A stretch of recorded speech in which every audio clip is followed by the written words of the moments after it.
And Eli, are you doing the intro? Yeah, cool. Yeah, ladies and gentlemen, welcome to day number 2 of ICL. We have 520 versus Omega and Ravens versus CG. This first match was actually going to be really interesting. 520 and Omega have quite a good balance of players here. I think it's going to be a very back and forth battle. Two very strong hunters versus two very strong survivor teams. So this is going to be very interesting. My name is Eli, joined here with DTM for today's matches. DTM, how are you feeling about our matches we have in front of us? Hey, thanks, Eli. Yeah. I'm really looking forward to seeing this. For the first matchup, we've got Pitt hunting. Pitt is on B4U's roster, right? He's practiced with B4U. He's a very skilled hunter. I'm really looking forward to seeing this first matchup. I think this is going to be super interesting.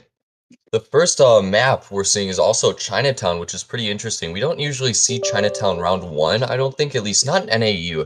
So it's an interesting map pick. I think this is going to be really fun to watch. Yeah, absolutely. Yeah, this is going to be really this will be interesting for sure. Chinatown's really one of those maps that's chosen for teams that love to go with a sort of a round 1 breaking wheel pick. It's less common if you're trying to go along the Dreamwitch route because it's a lot more open. It's a lot harder to trap survivors in certain areas of the map, especially in that hotel. There's a lot of exit paths where survivors can just get out of being trapped between leeches. Now, something more like Ever Sleeping Town would be a lot more viable for a Dreamwitch because it's easier to trap the survivors in those alleyways. It's easier to get those leech trap hits. Where again, it's Chinatown. It's a lot more difficult. It's also just a bigger map in general, so it's harder to pressure multiple cipher machines at once. So yeah, this is definitely favorable for a breaking wheel type hunter, especially considering the lack of windows, and the few windows that there are on this map will actually break if vaulted about 4 times. So that can kind of be a downside as well. We are going to see Seer Band first and Forward and Priestess locked in on the survivor side. So this is pretty standard. Seer Band works for both Dreamwitch and Breaking Wheel, and then Forward and Priestess, obviously Forward being kind of the best character in the game currently, and then Priestess, very strong support on this map in particular. Yeah, as you said, Chinatown is quite favorable for Breaking Wheel. Those breakable windows, Chinatown's really the only map that has those, and they can make it difficult for survivors because hunters know once they vault it like 3 times, they don't even have to worry about it, and survivors are forced to leave the window. Now, Pit Stoppers is known for playing as Dreamwitch, which is a little less good on Chinatown. Chinatown has the same weaknesses as Ever Sleeping for being super strong for Priestess and very wide open, which can make it difficult to pressure ciphers when they're so spread out. And sandwiching is also rather difficult. Some areas like a hotel make it very easy to get kited. For instance, Patient is extremely strong on this map. He's got some crazy loops on hotel. So seeing how Pit deals with this, deals with Chinatown, it's going to be really interesting to see.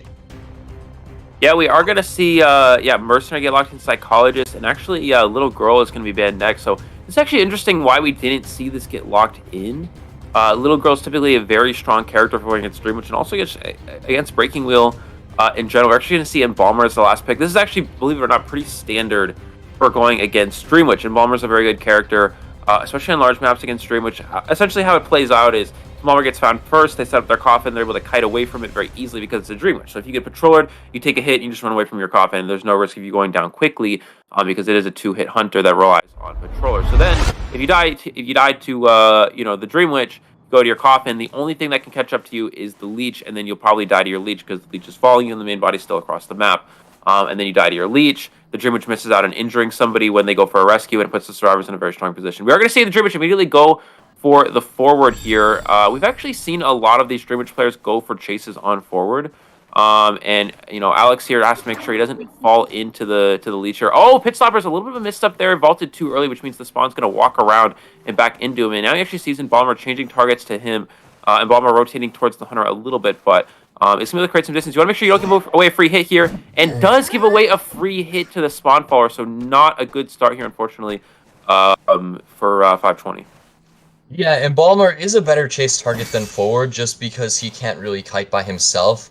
That he makes up for that with his coffin ability, right? He can just run away from his coffin and buy a ton of time, rescue himself for free, let his teammates save their tide and not get injured. However, getting hit like that right before he gets to the portal is an unfortunate misstep. Now it looks like Pit Stoppers is going to find Priestess here and maybe switch targets to her. He's about to have another leech on the field.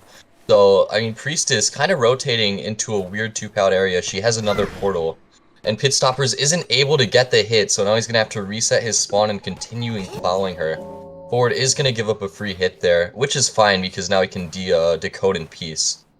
Yeah, absolutely. Yeah, Pit Stopper's he's really just changing targets too much here. This is kind of a bit of a downside. He's going to go and find where they're healing, so that's pretty strong for him. But again, trying to chase a Priestess on this map is almost, Priestess is almost unchaseable here as a Dream Witch player. He's going to go ahead and change to forward, actually leeching forward, but opts to go for Embalmer instead.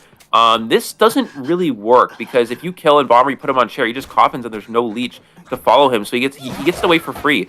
Embalmer is going to go down here, but it was 2 Patroller, so that's not too bad. Now he does have a leech on forward, which means that they do need to de-leech before forward can go back to decoding because he will go down to that leech. But yeah, just going to go ahead and sit on the chair here. Has coffin available. He's going to try to bring him closer to potentially where the coffin will be. But yeah, he doesn't have a leech on him, so Embalmer gets to. Oh, he does. He is able to leech him now. He does have that leech cooldown back up. But yeah, still, Embalmer gets straight, which is still very good. If he can force it down on, with the leech here, it puts him in a very strong position. Pit Stopper's going to go deep for that spawn hit, using that Patroller to potentially get to that, Embalmer. And you actually, he does get the Patroller on the Embalmer here.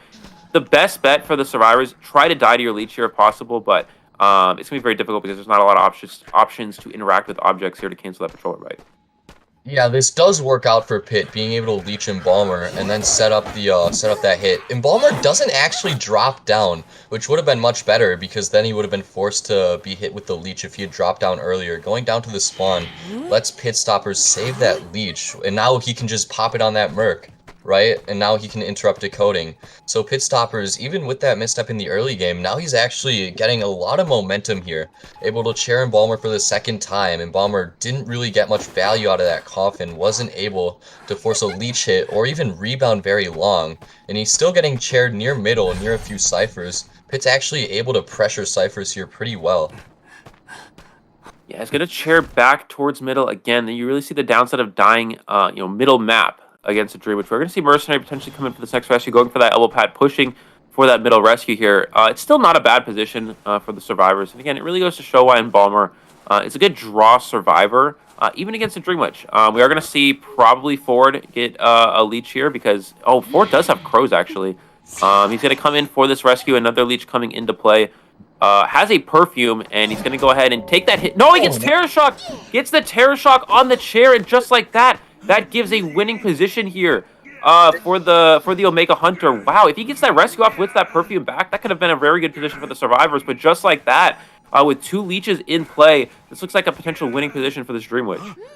Yeah, if Ford had been able to make that rescue using the perfume, he could make it effectively for free, not even taking a hit, which would have set up the survivors perfectly for endgame. Now Embalmer's dead and Forward is chaired. This is a huge momentum swing for Pit Stoppers. Now, they're behind on decoding now, with only 2 survivors left, and Forward's chaired. Pit Stoppers doesn't even have to worry about his second chase, because Forward just got Terror Shocked instantly. Now Merc, he misses the blink unfortunately. So, Merc is going to be able to make the rescue for free here. Well, not for free, but he makes the rescue cleanly. Nice pallet stun from Forward. Now, Forward is going to have to do a good rebound here if the survivors still want to tie this match. Yeah, no items of... Oh, no, Ford does have... apologies. Ford does have a full football still. So I guess he must have picked that up again. We're going to see him go ahead and change over to the Mercenary does get a leech hit. Not a spawn follower hit. So Mercenary will go down here. But he can just actually re-leech him and then share him again here. Does he see where the Mercenary is? Yeah, he does see where the Mercenary is. He's going to go for that leech there. Now the question is how much progress does this Priestess have? Priestess has gone kind of unchecked the whole match in terms of decoding, which isn't too much of a problem since they're the only survivor actually decoding here. He's going to use that leech to pressure down that Cypher machine. It's 50% of the way done. Still 2 Cyphers remaining, so this is going to be very difficult for them to come back from. Priestess has to come in for this next rescue. The only opportunity for Forward to save here is if Pit Stoppers kind of just gives up a 1 leech on chair. He actually only leaves 1 leech on chair, so it opens up a potential stun on chair rescue here. But it looks like Ford's going to go ahead and de-leech himself, and Priestess will come in for the rescue here. And there's still a chance of a rebound kite. Keep in mind, Mercenary has elbow pads. Priestess has portals, so it's still a difficult down here. Mercenary will use this elbow pad here. No, he doesn't use it. He could have just elbow padded into the portal there, but doesn't use the elbow pad and will give a free hit, and not even to a leech to the spawn follower, which is really strong again for the Dream Witch. Now 2 people injured, and Mercenary going down. Yeah, if he's able to make that portal, the survivors had a pretty good chance of coming back here, but now I don't think it's gonna be a possibility. Yeah, Mercenary was not expecting that sandwich, very well set up by Pit Stoppers, and now with two people injured, Pit Stoppers isn't even going to worry about sharing. He's just going to blink this Priestess, and he's putting on so much map pressure here. Forward is going to have a hard time decoding because he's injured. Priestess is on the ground. They still have two ciphers left, and one of the ciphers is only 40, so they don't really have enough time to finish that. Now Pit Stoppers is just going to continue exerting map pressure, just increasing his hold on these survivors. He's going to double chair here. He knows exactly where Forward is. This isn't a risky decision at all. He's just going to leech Forward, and Forward can't really go for the rescue. Forward's only option here is to maybe go for a dungeon kite. Oh, it looks like he's going to go for a crazy stun. And he actually hits it. He actually makes this rescue. That was a rather impressive stun. Yeah, is able to get that save out. Goes for that blink. The Mercenary still not using that elbow pad, which means he's going to go down, holding that last elbow pad. He is going to be able to make the save on the Priestess, but doesn't really leave a lot of options for them to go anywhere. Mercenary's going to need to body block this hit. He's going to try to just slow down the chair time by tapping this chair over and over. He's going to try to single out the Priestess. He can actually just wait for the Mercenary to go down here. And, oh, Mercenary stops body blocking a little bit early, but he did drop either way. So now he's going to be put on the rocket chair as well. Forward has a leech on him, so there's not much, not many places for him to go to. Still has a little bit of football, but can't really kite here. So, yeah, this is looking really strong for Omega. We're going to see Priestess get placed on the rocket chair. You got to make sure that no, he's actually going to go for Priestess. Okay. It's safer to just turn Mercenary because Mercenary is dead on chair and also can absorb an extra hit if he does pick up. So you got to be careful. Maybe we'll chair Mercenary. Keep in mind, Mercenary's actually dead on chair, so if you chair this, it actually gives Forward a small chance of potentially getting dungeon. No, he's just going to go ahead and drop, playing it safe here. Forward's going to go ahead, just keep trying to de-leech here, trying to live as much as possible. But all you really have to do here, if you're Pit Stopper, just wait for this leech to get your blink back. You can just blink that Forward for the down. Yeah, Pit knows exactly how much advantage he has here. He's got blink, Forward goes down. Merc might be able to self-heal here, but Spawn's right there. He has an elbow pad so he can get away. But like, Merc has to rebound hard enough for Forward to pick himself up and then decode. It's just not really doable here. Merc has burned his self-heal. Once he goes down and Forward picks himself up, the match is basically over. Now Pit, maybe he'll pick up Forward. Like, it looks like he's thinking about it. Yeah, he's gonna pick up Forward. He might just be doing a trick where you pick him up and then hit him repeatedly to make sure he doesn't bleed out while he tunnels this Merc. Merc, maybe he finds a syringe, but he's not going to get a chance to use it, unfortunately. And the survivors are trying to drag out this endgame. They're trying to push Pit, maybe get a one-man out of this so that they don't give up 5 points. But right now, Pit is playing this very well, right? Making sure Forward doesn't bleed out. Forward, of course, cannot get away. As soon as he struggles, he's just going to get hit by the other leech. And Merc is just trying to stay alive long enough.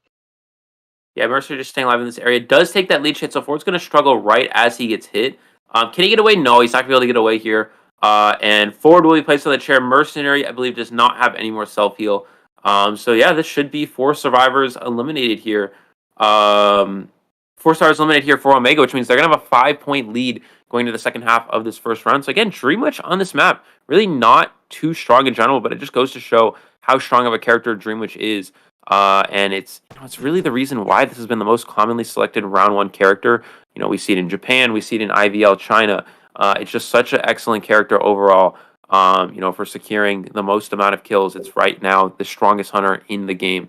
And again, the survivors had a pretty good position. Pit Stoppers, going around changing targets a little bit too much in the early game, but the survivors didn't take advantage of that. They kind of just were too slow to de-leech, too slow to heal up, and it gave Pit Stoppers enough time to actually change targets like that and pressure more Cypher machines. So in reality, as a Dream Witch, as soon as you get that first hit on the Embalmer, you really just want to commit to that.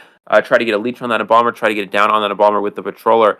Change to Priestess for a bit. You can't really chase Priestess on this map as a Dream Witch. They can easily just portal out of leech traps. There's not many ways you can get free hits on them. And then chasing Forward, of course, is totally fine, but obviously going to that Embalmer first would be a little bit more ideal. And he changed targets a lot, but the survivors, you got to de-leech, you got to heal if you want to promote that Cypher Rush and keep the the pressure on the Dream Witch. They weren't able to do that. Pit Stoppers were able to take advantage of that, that slow de-leeching, that slow healing, and it really worked in his favor. So 5 points in favor of Omega here. We are going to go on to a short break as well before we go to the second half of the first round. 520 survivors coming up. 520 Hunter coming up against Omega survivors. Let's see how 520 if 520 can make a comeback or Omega can hold the lead here in the second half of this first round. Yeah, I think that was a really interesting match. It just goes to show how strong Dreamwitch is. Like, if survivors make one mistake, even if they have a really good spot, that forward getting terror shocked just completely changed the outcome of the game. It gave Pit Stoppers just that little push that he needed to completely take over and get all of the momentum in that match. Very well played by Pit Stoppers, even if his early game was a little more iffy. And now this puts a lot of pressure on the other team now because their survivors just got 4-man now, right? So their hunter needs to get a 4-man if he wants to tie the round even, just to keep things even. And the survivors have so much pressure taken off their shoulders now. They only need one out. They can play so safely. They can just shoot for a tie. That's all they need. So this is going to be quite difficult for the next hunter.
Are Yep.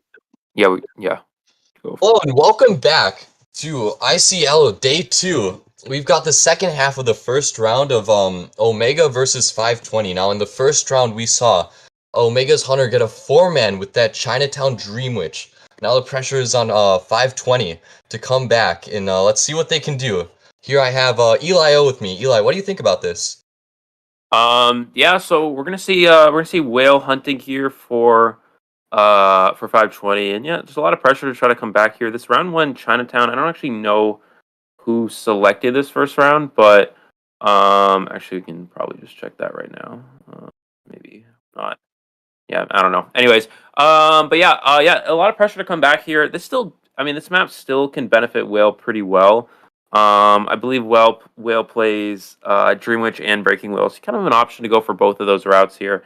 So yeah, again, we'll have to see exactly how that's going to play out. But looking at the bans here, I would imagine we're going to see Seer first, pretty standard to what we saw last time. Probably Seer, Priestess Forward, Priestess Merc, something along those lines. And just kind of see how that plays out. I would expect to see Forward. There's no real reason. Oh, they're actually going to take Merc. There's really no reason to take Merc first. Merc's kind of fallen out as a little bit less as a round one meta character. Of course, Merc is still very strong, but especially over in Japan a little bit, especially over in China IVL, a lot of the teams have just been opting away from Merc and going for more of a patient route as that first rescue, or maybe just taking Little Girl as a very strong character in general. Of course, Merc still very strong, still viable character in round one nonetheless, but Forward has definitely been more viable because it's a good rescuer in terms of a good, as well as a good harasser. And then you also have Patient, who can decode at a faster speed and have similar abilities to what Mercenary does with those hooks in comparison to the double pads. Yeah. Forward is just a little more unique with his harassment. There isn't really another character, another survivor who can harass as well as Forward, right? Merc is a little more replaceable in terms of that consistent rescue. Of course, he doesn't have the ability to not get terror shocked, to take 3 hits, but yeah, Forward is just so strong in that regard. But we're not even going to see Forward banned. Psychologist is being banned with Postman locked in. Now that Psych ban effectively shuts down the Wheel route. Wheel would never ban Psychologist. It looks like the Hunter is going to go for that Dream Witch, and Postman being picked as well. Postman probably the strongest decoder in the game, at least according to China, being played so often. We're seeing Mechanic being locked in 4th. After Patience is banned, it looks like 520 is going for a double decoder route to counter this Dream Witch. A little bit of an old strategy. Interesting to see it make a return. Yeah, I don't know. Mechanic here is really just in there as a character, because again, you only need one survivor out the gate here, so Mechanic's kind of just in there as a character to help secure the survivors get a draw again. Mechanic's really not too strong, nowhere near as strong as she used to be. She's really just there as a character to get draws. It's hard to win with Mechanic, but it's also hard to lose with Mechanic as well because of how good that Cypher Rush is. But it's also not quite fast enough to actually push for wins as well. So it's kind of just a bit of a trade-off.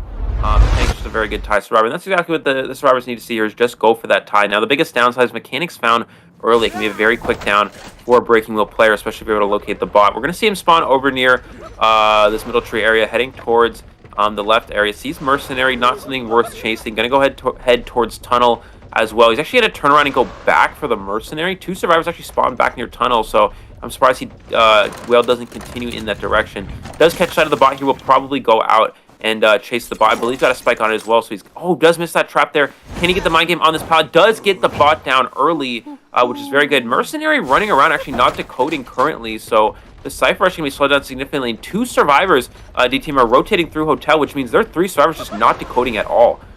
So this is an interesting rotation from Omega. This may or may not work out in their favor. They're just going to kind of go back and forth around this hotel area, setting up a elevator portal, makes it hard for the Breaking Wheel to control in that area.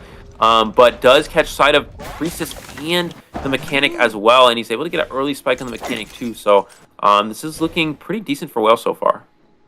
Yeah. That was a pretty good elevator portal there, forcing Wheel to get out of his wheel. Mechanic only taking 1 spike now, and now she's going to loop back to the stairs. This is going to make it a little difficult for Wheel to control. However, this is also a Mechanic, right? Mechanic just cannot kite Wheel. Wheel's chase is far too strong. even with these support portals are too early. Wheel can just Yep. take those while in his wheel, and Mechanic is going to get down basically instantly.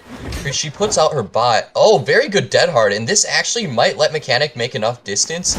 Even if she dies to this pallet, Whale's not going to be able to kill the bot, so Mechanic somehow keeps the bot alive. Very good dead hard.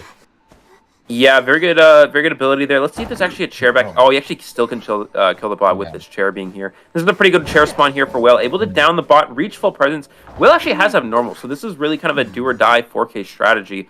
And again, you know, in a situation where you need 4 survivors eliminated, it definitely makes sense. You can actually just abnormal the Cypher down to 0. Doesn't need Blink when there's a Mechanic. It's a pretty easy kill without it. He's going to go ahead and change targets over to this Mercenary. Probably just trying to get a spike on him, forcing him to despike before he can come for a rescue. This does allow a free save, but again, Whale at full presence, actually getting out onto the Priestess instead of the Mechanic. Oh, just a short portal, unfortunately, for the Priestess here. Going to go ahead and go for a snap instead, and Whale will probably change back to the Mechanic. Yeah, interesting decision. He could have just forced a farm immediately on that Mechanic, but instead went for the Priestess. Yeah, as you mentioned as well, the Survivors going a little bit...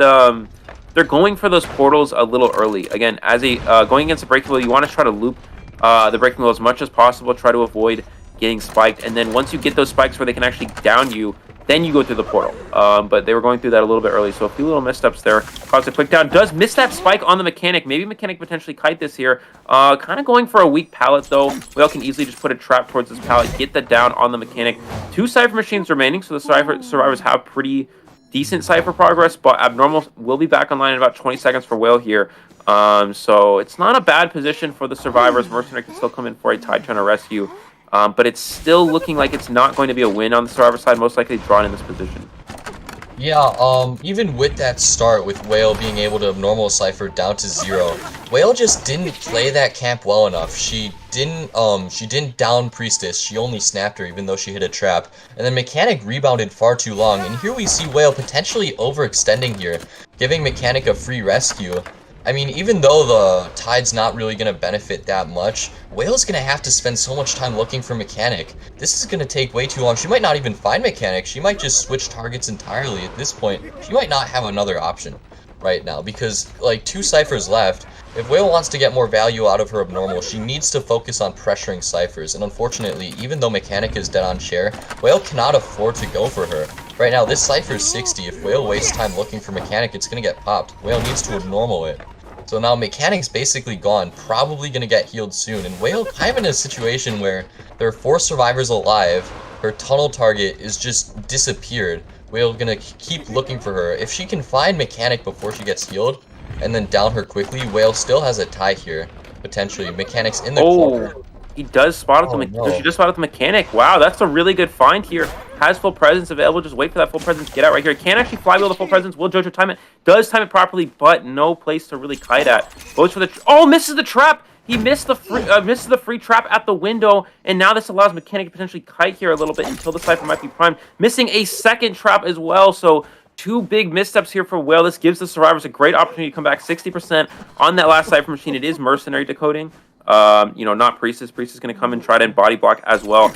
So that flywheel gets the trap. This is a really important body block. Whale needs to single out the Mechanic here. Gets the Mechanic hit through the postman. They're going to go for a double force heal. Cypher's only 70. Whale needs to just start swinging at the Survivors. You need to start just terror shocking them off here. Pick up this Survivor with balloons and go for another swing. No, oh, he goes for the swing here. It's a Cypher Prime. It is not. They're going to spin on top of the Mechanic. Can Whale get the Mechanic pickup? Does get the Mechanic pickup. They will pop the last Cypher machine, which means they can still push for a draw here, but Whale is able to get that pickup there.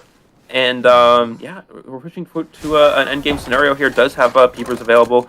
So Whale's not out of this in terms of getting a win here. Probably not going to be able to get 4 survivors eliminated, but you could easily just down one of these survivors, go for you know, a slug on that survivor, drop a peeper, and then change targets to the exit gate. But instead, leaving this postman here, going straight for the other gate. Mercenary opening the exit gate. That's not a great find here, as Mercenary can easily just elbow pad away and last for a pretty good amount of time. Mercenary being a very stable character, actually missing the spike. Oh, but Mercenary getting that elbow pad canceled by that you know, by that full presence. He's gonna be able to take this portal. No, he doesn't take the portal. He just elbow pads past it.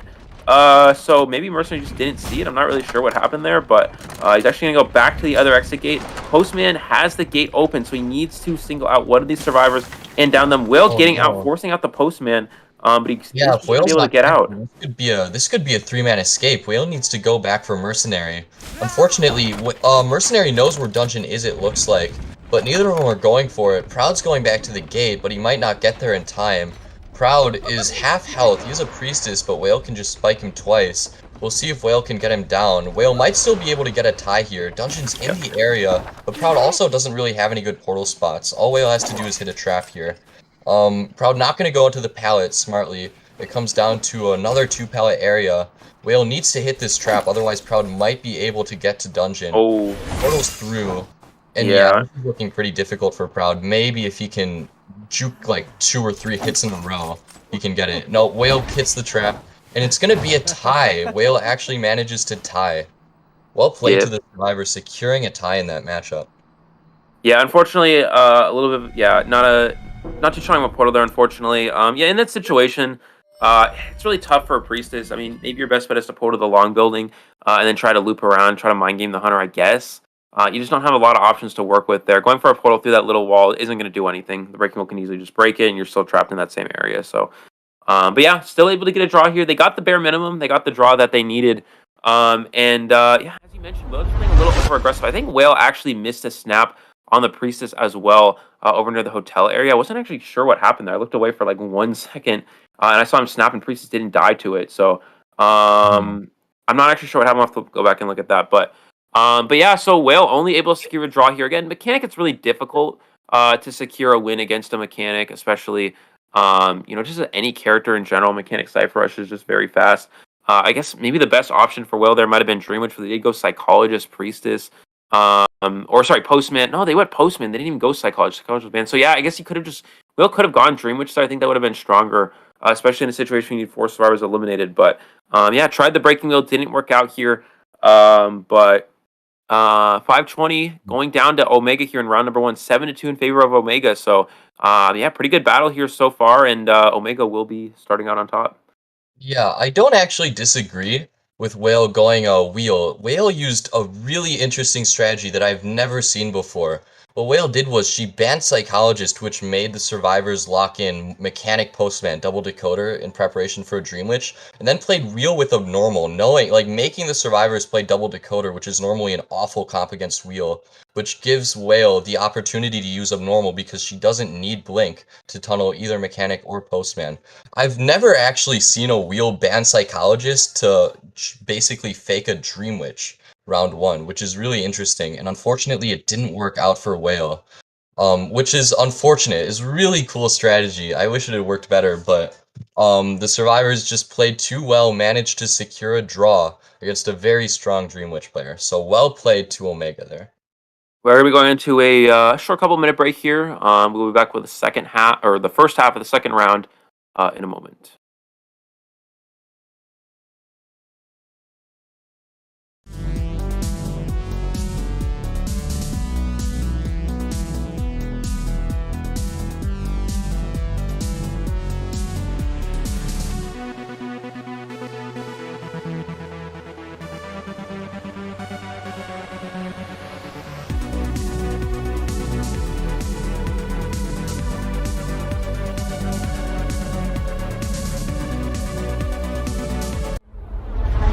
Away from once she pulled her. Oh, very nice chip from Loki there. And with the patient, he's gonna come in for this rescue. They rescued late after half.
exactly what Patient's good at. But he is actually going to get a pretty... Very nice hook. Tricking. Yes, and it may actually come to bite Loki, the fact that he did not break that. Oh, but still getting that one. Of course, to down these tough characters to chase like Enchantress and Patient. And now Bonbon has to swing, getting to pull. The ciphers are going pretty quickly too. Very nice couch. Tinnitus. I'm not sure who's actually going to go for this. That's fine. The elbow pads kinda in a weird direction. Loki misses that chip though. He gets terror shot. Terror shot Psyche. Very nice water pool going all the way around the side. It does seem like Psyche. Very nice play from Psyche, pushing out of the get fast down. Very great. Psyche was forced to leave, but by then, enough time had passed that there's no chance that you can use the World Portal. Yeah. So that was a nice play by Ace trying to threaten Mujin with the World Portal. Oh, and hitting the chair, try and stop that cipher progress, and we will see the dangers of leaving ciphers such as open, middle, and church as the last cipher. Yeah.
Goodbye. You introduce him. Right now?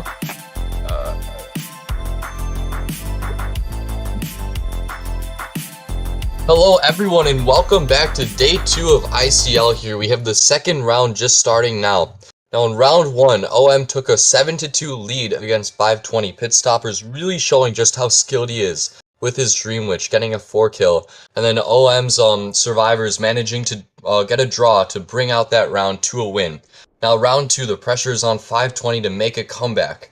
Right, they really want to win this round, right? Bring it to a round 3. They cannot lose this round, otherwise the match ends. So I'm really looking forward to seeing what 520 can do round 2. Eli, what do you think? Yeah, I mean, you're in a situation where 520 had round 1 map selection, so they're kind of behind in terms of just in terms of everything. I mean, in the map where in the round where you get to pick your map, that's kind of your home field advantage, right? That's the round you want to win, or at the bare minimum at least draw. So losing on your map selection is really not ideal. So now it really falls even more into Omega's favor here now that they have map selection, and they have it's just so much more beneficial for them now that they have their home field advantage. So it's really gonna be hard for 520 to come back here. I think so. The map is Arms Factory, which was selected by Omega, which is actually an interesting map selection. I don't really understand this because now it's just kind of in a position. Arms Factory. It doesn't really benefit either hunt. Doesn't really benefit Pitstoppers too much because he's a player that plays Breaking Wheel. He plays Dream Witch, and he also has options like Bonbon, Bloody Queen, stuff like that. So obviously Bonbon and Bloody Queen be fine on Arms Factory, but again, you're in a situation where now you're just gonna get your Dream Witch banned, and you don't get to play Breaking Wheel because you chose Arms. You really want to pick up as a Breaking Wheel player. You want to pick a map.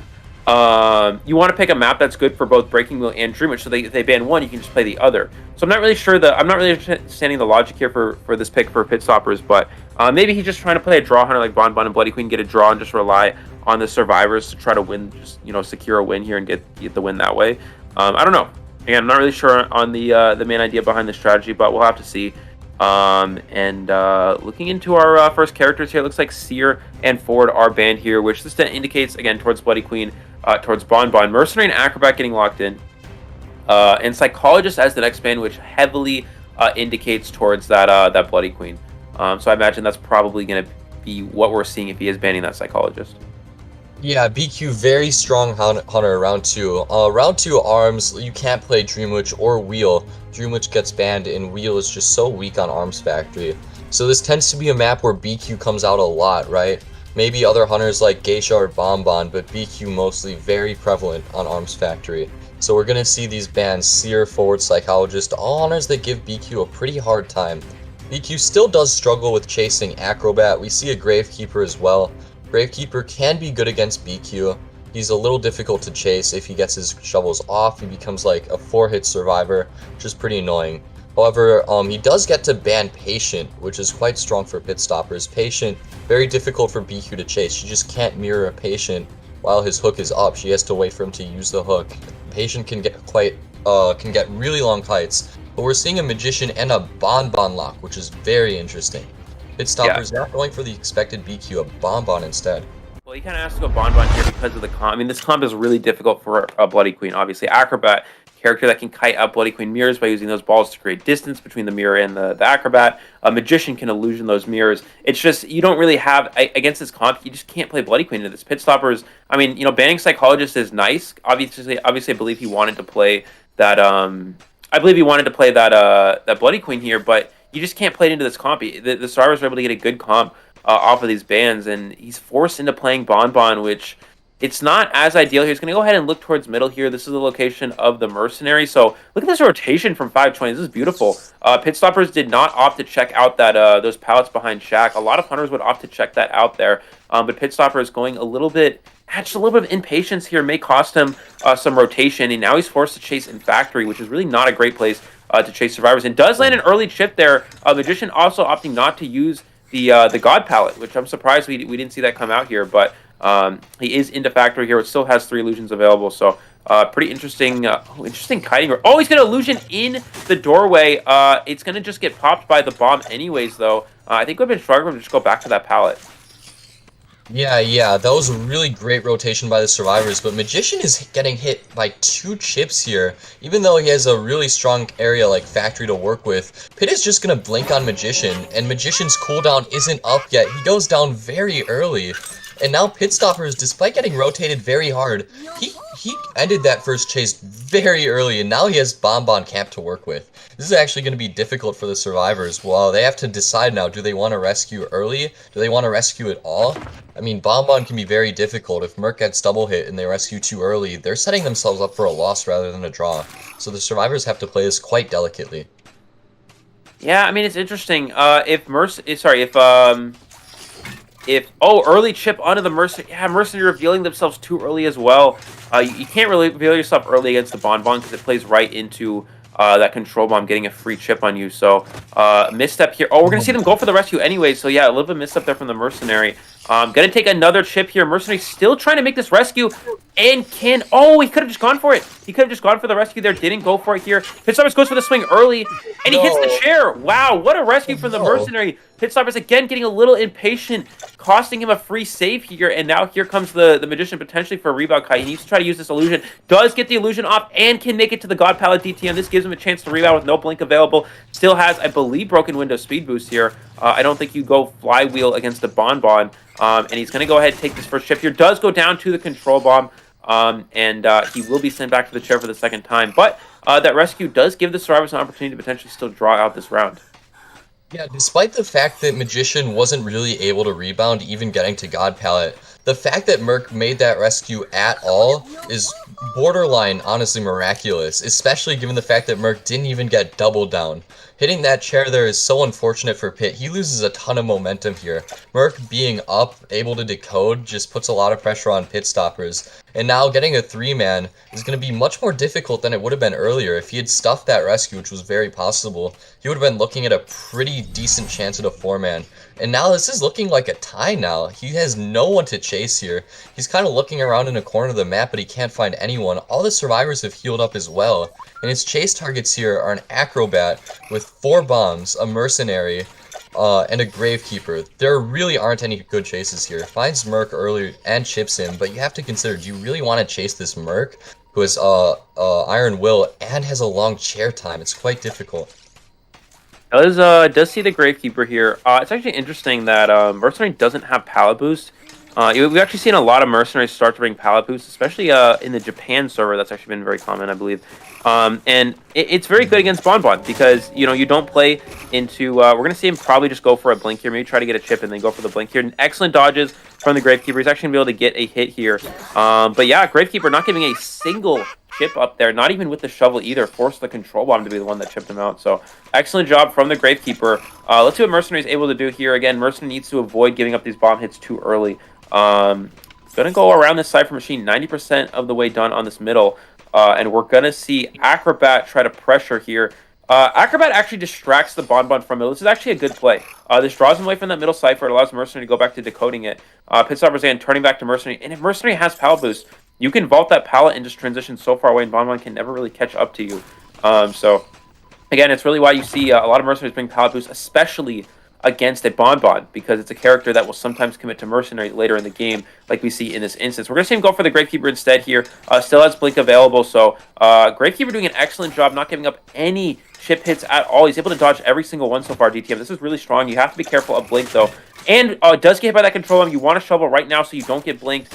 And he's actually just going to save it for endgame, which is actually okay. The last Cypher Machine is almost primed here. Pitstoppers may chair, or he may immediately teleport. No, he's going to go ahead and go for chair here, saving that shovel for the endgame so he can potentially go for that dungeon kite. Yeah, now Pit is going to chair near the last Cypher, but the survivors can just start another Cypher. And it's endgame, so that Cypher is not going to take too long. Merc just has to make this rescue, even though Merc is chipped. Like, Merc can still make this rescue. He gets double hit, but that's fine because there's one Cypher left. Gravekeeper is going to get blinked here, but the Cypher's already primed, and Gravekeeper has a shovel. I mean, the chances of him kiting to dungeon aren't really that big because Bonbon can bomb him out of his shovel. So, compared to other hunters, like, Bonbon's not that scared of this dungeon kite, potentially. But still, I mean, really good rescue by Mercenary. And now, Gravekeeper has a chance to get a dungeon kite, and even if he doesn't, this is still a guaranteed tie for the survivors. Very good start for 520. Yeah, look at these bomb dodges. This is incredible. Yeah, Pit Stopper's going for a blink there. Just, I guess he predicted the Cypher Machine wasn't prime, but it was, and that worked really well for 520. Yeah, look at this Gravekeeper not giving up any free chips. You got to keep in mind that this shovel's about to run out, so Gravekeeper needs to get to a pallet, needs to get to a good area. It does get bombed out of that shovel. They're taking a chip in the process, going for that speed boost. Can he potentially push for that dungeon? It's really far away here. He's going to be able to get this pallet down. He needs to dodge this bomb. If he can dodge this bomb, potentially he does. There's a chance of pushing towards the dungeon. I think the biggest problem here, DTM, is that Gravekeeper really just kind of he didn't really push. Yeah, he's gonna go down here. He didn't push the dungeon with that shovel. He pushed towards factory. Dungeon wasn't there, so possibly just a little bit of miscommunication on where the dungeon was. And that that kind of backfired a little bit for them there. Again, as a Gravekeeper, if you shovel and immediately just head towards shack, you can kite in that shack area. No blink available, which means Pit Stoppers cannot down you with a basic hit. Most likely, he's going to have to try to use bombs. And from there, you can easily just push for that dungeon. So the survivors had a winning position, potentially if Gravekeeper pushes dungeon, but yeah, instead took a little bit of a different route, and that allowed the Bonbon to get them out of shovel far away from the dungeon. Yeah, I assume Gravekeeper was just too scared to transition in the open because it's easier for Bonbon to hit bombs there. So maybe Gravekeeper was just scared of getting bombed in the open. Maybe he thought he would have a better chance if he dodged all the bombs and then maybe took a pallet boost. But as you said, he was just too far away from Dungeon. Dungeon being over in Shack. I mean, when he gets bombed out of his shovel, he's over in middle. That's just too far, right? Like, I mean, he's got a time bomb coming up off cooldown. He didn't even have to use it. He just hit him at the window. So, but regardless, very well played by 520, securing a draw, which is exactly what you need to do against a Bonbon. Well played by 520. Absolutely. Yeah, so 2-2 here. This makes the points 9-4. So this still gives an opportunity for OM to come back here if Wales is able to get 4 survivors eliminated on a small map. Arms Factory is one of the best maps for getting high kills because of how small it is. It's easier to press their Cypher machines. It's easier to go for wins as a hunter. So if Wales is able to turn this around here, get a potential 4 survivor eliminated here, yeah, just like that, 520 is right back in this. Things will be tied up. So a lot of pressure on both sides here. OM fighting to hold the lead here at 520, fighting to potentially tie things up with a strong hunter performance. We're going to go for a short break here. We'll be back in a few minutes with the second half of this round between 520 and OM.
All right, what's up, people? Welcome back to second half of round number 2 of 520 versus Omega. So we saw a drawn match for the first half of this second round between Pit Stoppers and the 520 Survivors. So now a lot of pressure onto the 520 Hunter here, Whale. If Whale's able to get 4 Survivors eliminated, that actually puts a lot of pressure back on Omega. That ties things up completely in terms of rounds, in terms of points. So, now we're in a situation where even for Whale here, the goal is the goal for Whale here, obviously, is if you get a tie as a Hunter, then it forces a round 3. But the goal for Whale is to try to get a win for this round. So getting 3 Survivors eliminated would be very important, because if you're able to get 3 down, then Omega wins round number. 520 wins round number 2. You go into round number 3, where 520 then just has to win the last round. It doesn't matter the points at that point; they just have to win that last round. So if Omega is able to get a draw for this round, so if the Survivors are able to tie, then you go into the last round up 5 points, and that's really strong in favor of Omega. So 520 really on the back foot here, but yeah, a lot of pressure on Whale. Let's see what they're able to do. Again, 3 Survivors eliminated is really the goal here. If they only get 4, then that's obviously the best case scenario. But yeah, for Whale here, trying to win this round here for 520. Yeah, there's a lot of pressure on Whale because drawing here is just going to put 520 in such a tough spot. As you said, the point differential can be really difficult to overcome if you get to round 3 behind by 5 points. That's going to be a problem for 520 round 3. So right now the pressure's on Whale to get as many eliminations as she can, at least 3 preferably, so that they can take back this round and then go to round 3 tied in rounds. That would be ideal for Whale. Now we're back on Arms Factory round 2. As we've said, Arms Factory round 2 can be a little difficult for Hunters because both Dream Witch and Wheel are basically blocked off. Maybe Whale will go for a tricky Arms Factory Wheel pick, given that they're a really strong Wheel player. But that's not too likely, just because Arms Factory is so easy to kite Wheel on. It's going to be interesting to see what kind of Hunter Whale goes for here. Yeah, absolutely.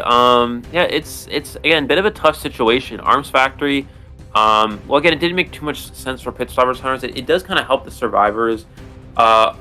It's kind of interesting, right? So Arms Factory is a map that's possible for 4 Survivors to be eliminated because small map is easy to pressure Cypher machines. It's easy to go for wins. Whereas the other issue is that Whale doesn't really have a lot of Hunters that can eliminate all 4 Survivors. We're going to see Seer. Psychologist ban here is interesting. This indicates towards something like Bloody Queen or Dream Witch. So I'd imagine we're going to see Dream Witch actually get banned. As soon as Survivors see these 2 bans, you have to ban Dream Witch. You can't allow that to come out here. So Psychologist pure ban is interesting. Typically, we would see Seer Forward or Seer Mercenary for a round 2 Dream Witch. Psychologist isn't. It's not actually as good against Dream Witch as it seems. All Psychologist really does is you can force an extra hit, but you take a leech hit, you get Patroller, you take another hit, they get their leech back, and then because they reach their presence, and then they just leech trap you and get you down. And sure, the kite can be extended more than a different kiter, but you don't really have any ways to kite out Patroller. You don't have any abilities to help you kite as Psychologist. So if you ever get leech trapped, you're gonna take that hit. You're not going to be in a situation where you can actually avoid getting trapped into the Survivor. So Psychologist ban here is interesting. Doesn't really make too much sense, but maybe it's something that Whale really doesn't want to deal with if they're opting to go Dream Witch. We're going to see Mercenary and Acrobat locked in. Let's see what the Survivors actually opt to ban for the Hunter side. That's going to be very important here to determine what Whale is going to opt to go with. Whale also plays Anne, if I'm not mistaken, so maybe that will be an option. Actually, Anne works really well with Psychologist and Seer ban as well. Yeah, Merc Acrobat, pretty interesting lock here. We can see the Survivors not opting to lock in that forward, which is probably going to be banned 3rd. Forward is very strong, but it looks like the Survivors really want both Merc and Acrobat. Acrobat's such a strong kiter against basically every Hunter. He's very valuable just because of how long he can kite, right? He can buy so much time if the Survivors or if the Acrobat is found first. And then Merc, as usual, just such a consistent rescue. And it looks like 520 actually valued Acrobat and Merc over forward, which is quite interesting. We're still waiting on the next Survivor and Hunter ban. As you said, Psychologist is a Dream Witch counter, but Dream Witches can play around it. We're going to see the forward ban. And the Sculptor ban, which is quite interesting by 520, giving a potential Dream Witch here when they don't have Seer or Psychologist or forward. It's potentially risky. They're really not respecting that Dream Witch. That's a pretty interesting strategy. Evidently, they're worried about the Sculptor. Yeah, Sculptor Man here doesn't really make sense. Seer and Psychologist getting banned first. That means they're probably not going to see a Sculptor. I mean, Seer and Psychologist are both fine against Sculptor, but it's not something that Sculptor would really consider banning immediately. If it, yeah, it doesn't really make sense. I don't know. They're going with a similar strategy here, just going with that double decoding Postman and Mechanic, but this plays more into. I mean, that strategy works against a Breaking Wheel, but less so against a Dream Witch because I've had him out of pressure. Oh, we're gonna see Wu Chang. Okay. That did not expect that at all. Wu Chang actually is fine here. It works well against Mechanic. But Seer and Psychologist ban for a Wu Chang. We would have probably expected to see Mercenary first. Yeah, Wu Chang is so interesting. Recently, we've seen Wu Chang played in the Korean co-op qualifiers. There was a Wu Chang player in that. Wu Chang, not very common and competitive.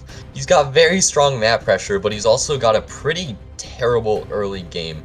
Now, with the Mechanic on the Survivor team, that is somewhat balanced out because Mechanic is just not a strong kiter at all. Even Wu Chang can down her pretty quickly. So, if Wu Chang can find Mechanic first, then he'll be in a good spot. Of course, if he finds Acrobat first, he's going to be forced to change targets. Same thing with Merc, or potentially even Postman. Postman can rotate Wu Chang with his dog.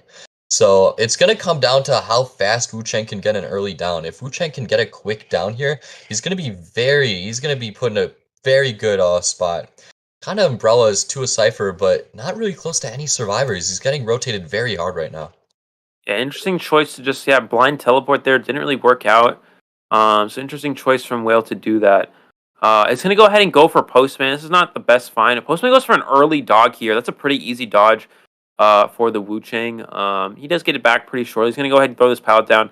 Let's see. We have slow pallet breaking speed. So it's going to be Insolence Detention.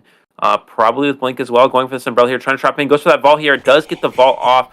Will teleported too early. It's going to go for a flywheel here. I don't think that would have hit anyways. But goes for that flywheel just to be safe. Yeah, there you just hover your umbrella and then actually vault the window into the shack there. He's going to go ahead and go for that blink to get that first hit. Does have his insolence now available. He can Soul Siphon towards middle, but the Postman can easily just throw down this pallet and just keep transitioning away. Yeah, and Postman misses his dog there. That's unfortunate. That should have been an easy dog. Unfortunately, it misses, and now Wu Chang, not slowed down, might actually be able to catch up to Postman here. Good use of his teleport. And Acrobat went for a white bomb there. I would have expected a brown bomb to slow him down, but now Postman is going down very quickly. And being chaired in basement, too. This could actually be a very strong spot for Whale now. Now that he has basement to camp, this could be scary for the survivors. Yeah, absolutely. Yeah, the white ball there, very confusing play. There's no objects to interact with. Maybe he just didn't realize what ball he was holding, possibly. I'm not really sure. The stress of being in tournaments, of course, sometimes can make it so, you may not play as optimal as you typically would. The white ball there, it doesn't make any sense at all. There's no objects he's going to interact with. Even a red ball would have been stronger. Could have potentially canceled Bell. Maybe Postman makes it to a new pallet. Just kind of a little misstep there from Omega, unfortunately. Allows for Whale to actually get a relatively fast down, considering that she was in a pretty bad position. It kind of gives her a little bit of kind of room to work with here. And we're going to see if we can find this mercenary hiding over near these pallets. Probably not. It's just going to hide away here, give Tinnitus. Not going to go for any sort of rescue at all here. Still 4 Cypher Machines remaining. They should have a lot of progress because of Mechanic Cypher Rush. But, Whale not in a bad position already. Closer to full presence here. So, let's see if he's able to teleport on a survivor. Oh, randomly teleports again. Not onto a survivor again. Whale being way too impatient, unfortunately, with these teleports. And that gives the survivors a lot of room to work with. Yeah, it was a well-placed umbrella, but unfortunately the survivors knew that the chair was about to be ending, and so they wisely got off their ciphers, which is a very good decision because now Whale doesn't have a chase. And Whale's losing momentum here. I mean, Whale had such a strong start, but as Wu Chang, you need to continue that momentum. You need to find a chase quickly, because otherwise, with the Mechanic Cypher Rush, you're going to lose your momentum way too quickly, and the chances of drawing goes up so quickly. And now Whale's kind of forced into tunneling a Mercenary. The Survivor's rotation paying off here. Unfortunately, could not find, I believe it was Mechanic that was decoding that, but she hid. Now Whale has to teleport to an Acrobat. Still not an easy chase. Oh, Acrobat immediately gives up a hit. And Whale has Blink here. This actually might somehow be a quick down on the Acrobat. Yeah, we see him go for that, but he can actually just blink through that. This is that hit there. Can he get the hit? Does get the down on the Acrobat. Yeah, just a miscommunication there from the survivors. We saw their Acrobat didn't leave a cipher at all, which means Mercenary was not able to communicate that the Wu-Ching was teleporting. On top of that, DTM, Acrobat could have actually just balled through that window when he got teleported on and avoided the hit, but just a little bit of a delayed reaction, unfortunately. It allows Whale to get that hit.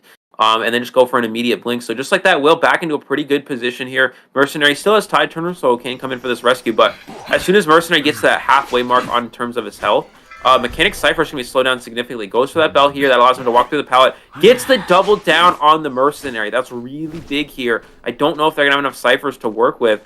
Whale's going to teleport away. Why? Mechanic can't decode. 2 people are injured. There's no reason to go for Mechanic here. Just continue after this...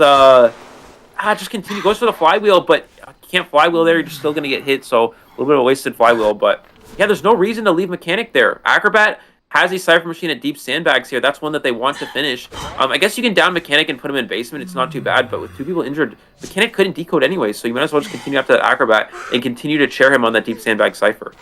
Yeah, I think what Whale was worried about is that Whale only had an umbrella. Blink was on cooldown. Whale must have been worried that Acrobat, even with his teleport, Whale must have been worried that Acrobat was going to kite him extremely long, and so he decided to just switch to Mechanic. Now the upside is Mechanic cannot kite. As we saw, Mechanic got shared so fast, and now, survivors weren't able to decode because Merc was double downed. Merc was double hit, and he was on the ground. Merc has just been picked up, but now Whale does have the option of teleporting to the Cypher. Acrobat did get off the Cypher earlier, but now in black form, he's got a bell.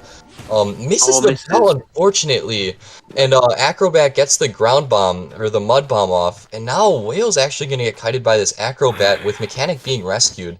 Whale actually losing quite a bit of momentum here.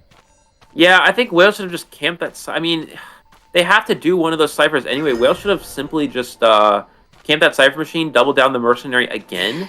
It goes for the charge attack. Oh, goes for the charge attack instead. You can't charge attack. You got to go for a basic swing. Maybe could have gotten that. Yeah, just a lot of missteps for Whale here. It keeps giving the survivors a chance to come back here. Gonna break this pallet. Whale needs to down this Acrobat right here. This is really their only chance to potentially get 4 survivors eliminated. Good mind games from the Acrobat. He needs to hit this bell here. Does hit the bell onto the Acrobat. Does he have blink? No, he's gonna vault, but reverse controls DTM. This is going to allow the Acrobat to go down, and Mercenary back up to full health. He's not even going to try. He's going to teleport away immediately. This is, I don't know if I agree with this again. Will's getting too over aggressive here, and this is just every extra teleport away from chairing on these Cyphers and from downing these survivors. Goes for the blink on the Mercenary. That's good there, getting that injury. He should just go back to the Acrobat and chair here, but no, he's staying aggressive, still trying to down the Mercenary. Yeah, this aggressive play here from Whale, this really just gives the survivors more and more of a chance to tie here when this should be a winning position for this Hunter. Yeah, Whale's plan here might be to make Acrobat use self-heal and then tunnel Acrobat in endgame and then slug him there so that Whale can go for a 3-man. I can only assume that that's her plan because otherwise it just doesn't make any sense to switch off Acrobat. Now that Acrobat has self-healed, Whale might be thinking about teleporting back. Merc is playing these pallets very well, actually, juking every one of these hits. Wu-Chang, white form, actually gets the charge attack there. But, I mean, by now the Cyphers might be finished already. Whale going to go back to Acrobat. Acrobat wisely getting off his Cypher in time. Although Whale Umbrella is short, unfortunately, and there's a ton of distance here. Whale might not be able to down this Acrobat fast enough. Yeah, I mean, it is a Mechanic with 2 people. It really depends on how far is this Mechanic Cypher. It's a Mechanic with 2 people injured, which means they decode extremely slow here. And Whale just, teleported short. They don't even know where the Acrobat is. If she's able to spot an Acrobat here and down them before Mechanic primes the Cypher, then Whale's actually in a really good spot. That's going to be the ideal situation here, but yeah, every second wasted is more decoding time. Again, still Mechanic's decoding very, very slow. He's going to... Oh, do you leave? No, he's leaving for the Mechanic again here. Can't even teleport that far.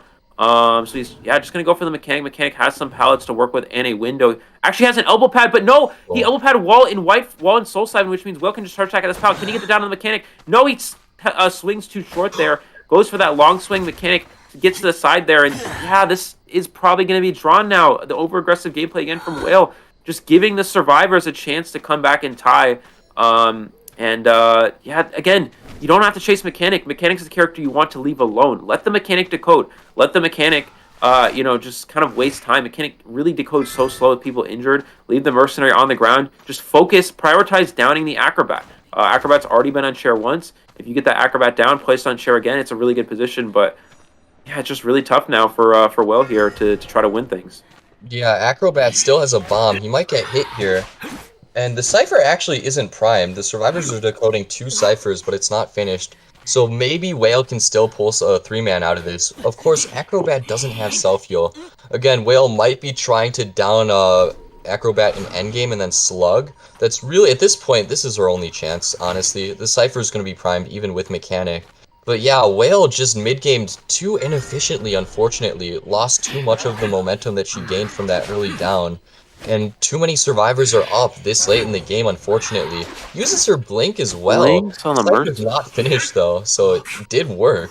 Yeah, can you take it in the basement? This could be really big. If Will can bring the survivor to basement, that could be really strong here. Acrobat wasting a bomb. I'm not really sure what that was for, but he's gonna go ahead and bring them to the basement. The best opportunity for the survivors is to just pop the cipher. Don't even go. Oh, don't go for this rescue. Just pop the cipher.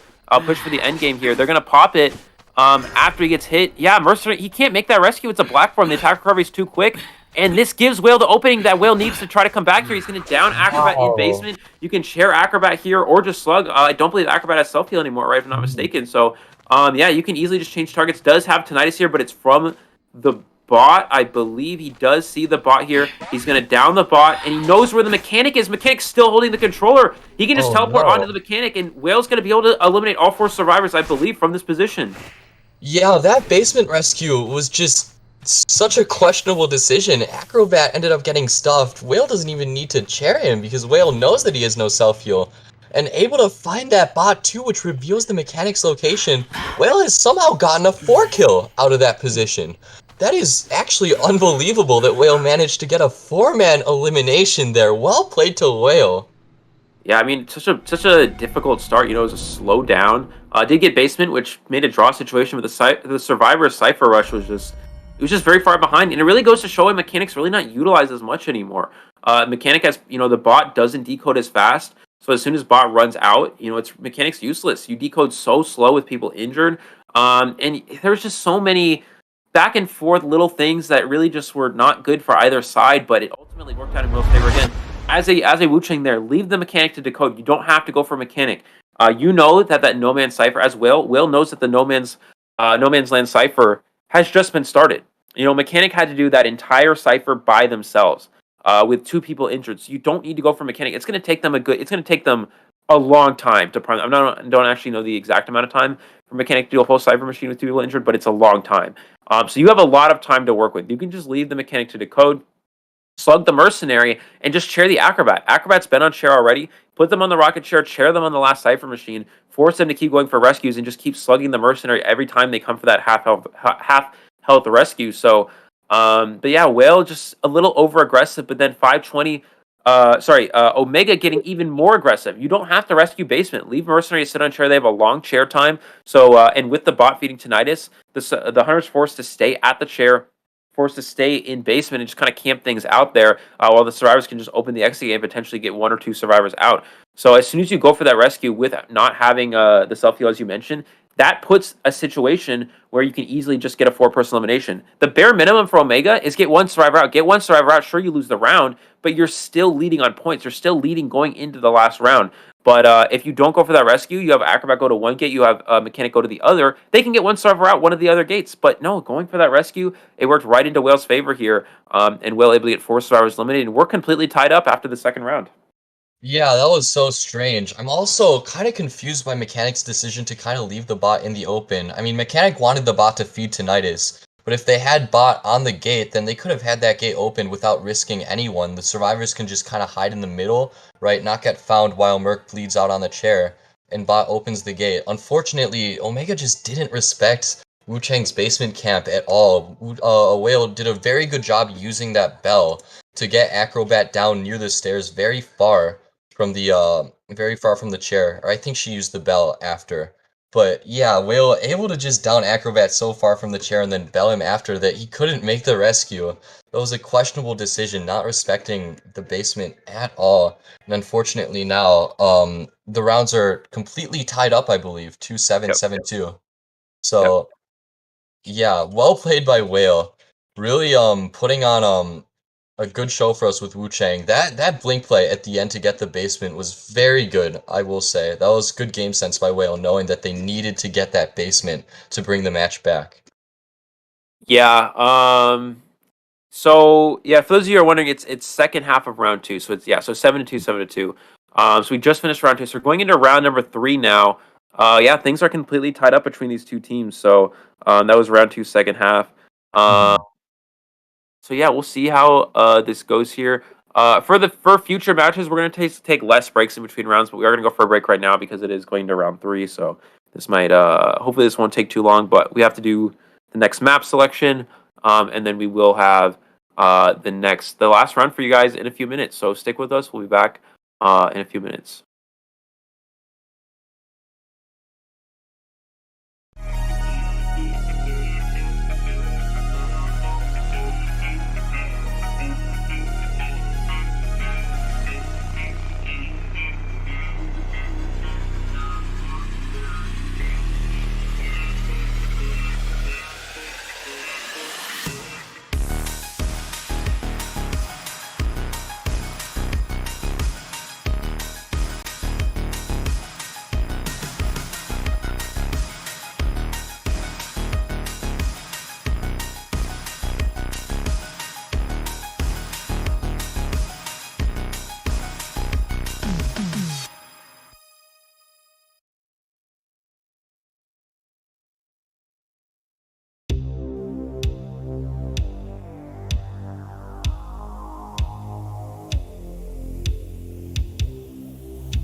Are you introing, Eli? Yeah. Yeah. Okay. Okay. What's up, everybody? Oh my God. What's up, everyone? Welcome back to the third round between these two very exciting, very strong teams, 520 and Omega. Yeah, we've had a very even matchup so far. Again, we talked about how this is going to be very close between these two teams, very equal in terms of skill. And so far, that has exactly been the case here. 9-9 in terms of points, and 1-1 in terms of rounds going into round number 3 here. So, yeah, a lot of pressure on both sides here. I believe Omega actually had map selection, which gives them a small advantage. So when you go into a last round situation and a team is leading, a team is tied, whoever has the map selection usually will have the small advantage, right? Because we have the small home field advantage. However, so far in this matchup, it's been pretty interesting, right? Because we've seen round 1, 520 pick map, and they actually lost that round 7-2. Round 2, Omega pick map, and they lost that round 7-2. So far the teams that have been picking maps have been losing. So I don't know. We'll see how this will shape up here in this last round. Yeah, it's super interesting. This matchup is so close, just 9-9, as you said. These two teams are neck and neck, absolutely. We had a really interesting round 2. Let's see. I'm really interested to see how round 3 goes after that. We're on Church, round 3, which is a pretty neutral round 3 map. You know, Church is strong against Wheel, but it's not so strong that Wheel cannot be played. So it's going to be interesting to see which hunters get banned here, whether or not, Pit Stoppers is hunting round, or Pit's hunting first, so it's going to be more relevant for Whale. Pit, he doesn't really play Wheel as much, I think. I'm not entirely sure, though, so maybe Wheel won't be banned. We're seeing Seer Forward Priestess banned first. This is very common. That's probably the most common set of bans round 3. Those are just straight up the 3 strongest survivors in the game. Getting them out first, very common. And then Merc and Acrobat being locked. Again, we've seen these two so often. Merc the Rescue and Acrobat the Kiter. Very common survivors to see at this high level. These two are just both so strong. Yeah, absolutely. So Seer for it looks like right now Postman actually banned as the next one, and Coordinator locked in. I don't think we can see the bans of the Hunters, but it was, I believe, Dreamwitch and Bloody Queen, right? If I'm not mistaken. So I think kind of the strategy here for 520 is that, yeah, we're going to ban Bloody Queen, ban Dreamwitch, and you can't really play Breaking Wheel too well on Red Church because of those church windows. So I think the main idea here is that what they're going for is that they're trying to they're just trying to like counter Bonbon. What they're gonna do is they're gonna ban Bloody Queen, ban Dreamwitch, counter Bonbon, and kind of put Pit Stoppers in a bit of a weird position. He does also have Sculptor available, but again, this comp can be difficult. I think so far what we're seeing out of these character selections is that it's stronger against Bonbon more than Sculptor. We're gonna see Psychologist as well. Okay, so this is actually better for Sculptor. So this is kind of interesting. So the Coordinator is in there for Bonbon. It can also be used against Sculptor, but keep in mind Sculptor can actually block the flare gun with the statues. And then Psychologist is very good against Sculptor if you're able to kite in the open, force 3 basic hits. You can easily just 3-cypher kite by just kind of running in a straight line almost, which is kind of interesting. We're actually gonna see Breaking Wheel on Red Church. So interesting choice here from Pit Stoppers. This is a huge risk. We've seen a lot of hunters try to do this over in IVL, over in the Japan League. We've also seen this in the Southeast Asia IVA as well. And in every one of those instances, Breaking Wheel has struggled. Breaking Wheel has been very difficult it's been very difficult for Breaking Wheel to actually get wins. A lot of the wheels have actually been losing. We even saw it happen in Co. Actually, SST was able to defeat Wolves Alex Breaking Wheel on Church. So yeah, Breaking Wheel's choice here from Pit Stoppers, very, very risky. It's kind of like this is a bit of a do or die strategy. It's really just like it's either going to pay off really well or it's just not going to work at all. So we'll see how it which favor it works out for here. Yeah, 520 did opt to go with the Psychologist here, and I imagine that's one of the big reasons Pit went Wheel is because of the presence of that Psychologist. Psychologist is a very easy target if you find her, but again, on Church with these strong windows in Church which are so easy to rotate to, they force Wheel to get out of his wheel, they can extend kites, even for a Psychologist with no items. Now we're gonna see Pit rotate towards Merc, doesn't want to chase that of course, is checking in the broken area, but no one's here. He's gonna be forced to chase over at that Church, and we see Psychologist at the window. It's a weak target, but she also has a very strong window to work with. It's gonna be interesting to see how fast Pit can down her, if he can find her, if that is. Yeah, no confined space either. He's got a left-right build on Church with the amount of windows here. This is really a do or die build. Oh, we see. Oh, Coordinator vaults into the Hunter there. That's going to allow a free spike here. Is able to dodge that now. Does he have Blink or Excitement? Pit Stoppers is known to always carry Blink, even in a comp where Excitement would be a lot more beneficial. Here, it's kind of just either way works because, it's only one Coordinator.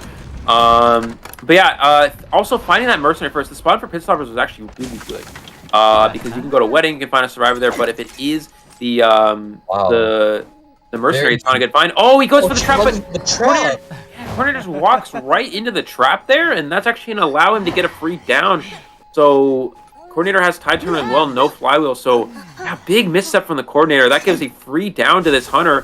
The position was pretty good for the Survivors. Coordinator could have just either gone for a Flare Gun. Of course, he's trying to hide behind the wall to dodge it, but you can easily just stand by, wait for the trap to just disappear. You can just wait for it to disappear, then run through because the wheel can't go and hit you. If he goes to hit you, you just hit him with the Flare Gun. So still has Flare Gun available. We'll see what Coordinator can do here. Still Blink, though, online. Mercenary coming in for a rescue. It's a bit late. You got to make sure you get the save before half. Is going to take that hit. Is going to get the rescue here.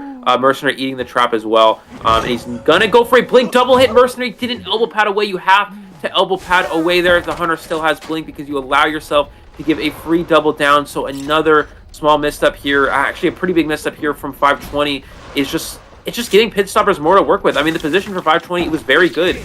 Oh, she flywheels the full presence and now can actually use this Flare Gun here. She needs to time this right. She's going to go for the trap in the pallet. Hits the Flare Gun as well, avoids the trap. Excellent play from Saber. This actually gives 520 a chance here. Again, they were in a strong position, then in a really weak one because of a lot of little mistakes here. This forces him back in wheel form, but honestly, it's really not bad for Pit Stoppers. Oh, but he gets out in the pallet! He allows a free pallet stun, so now Pit Stoppers giving away a free stun here. This allows Sayro to get away, but doesn't get very far here. It's still going to go down to the snap, but a little bit of extra time wasted. So this gives Mercenary time to heal up, gives the Survivors time to decode. So this is probably going to be a drawn position, even though it was looking good for the Hunter. Yeah, that was such a weird chain of events from the Cord going down to the rescue and then to the flywheel and then Cord finally getting chaired again. I really love that play by Pit to blink onto the Merc. That's such a strong play. It gets him to full presence. He knows that Cord, even though she has a gun, with full presence, he can still down her pretty quickly. But then Cord using the flywheel to dodge Ridicule, such a strong play. She was able to use the gun to buy more time for her. And now this situation isn't actually terrible for the Survivors. It looks like they're actually going to opt to sell Cord, which is interesting, but Merc can't go for the rescue anyway, so that's fine. And I mean, Cord's rebound was able to buy them a lot of time, actually, to decode. The Survivors still have a decent chance to tie here.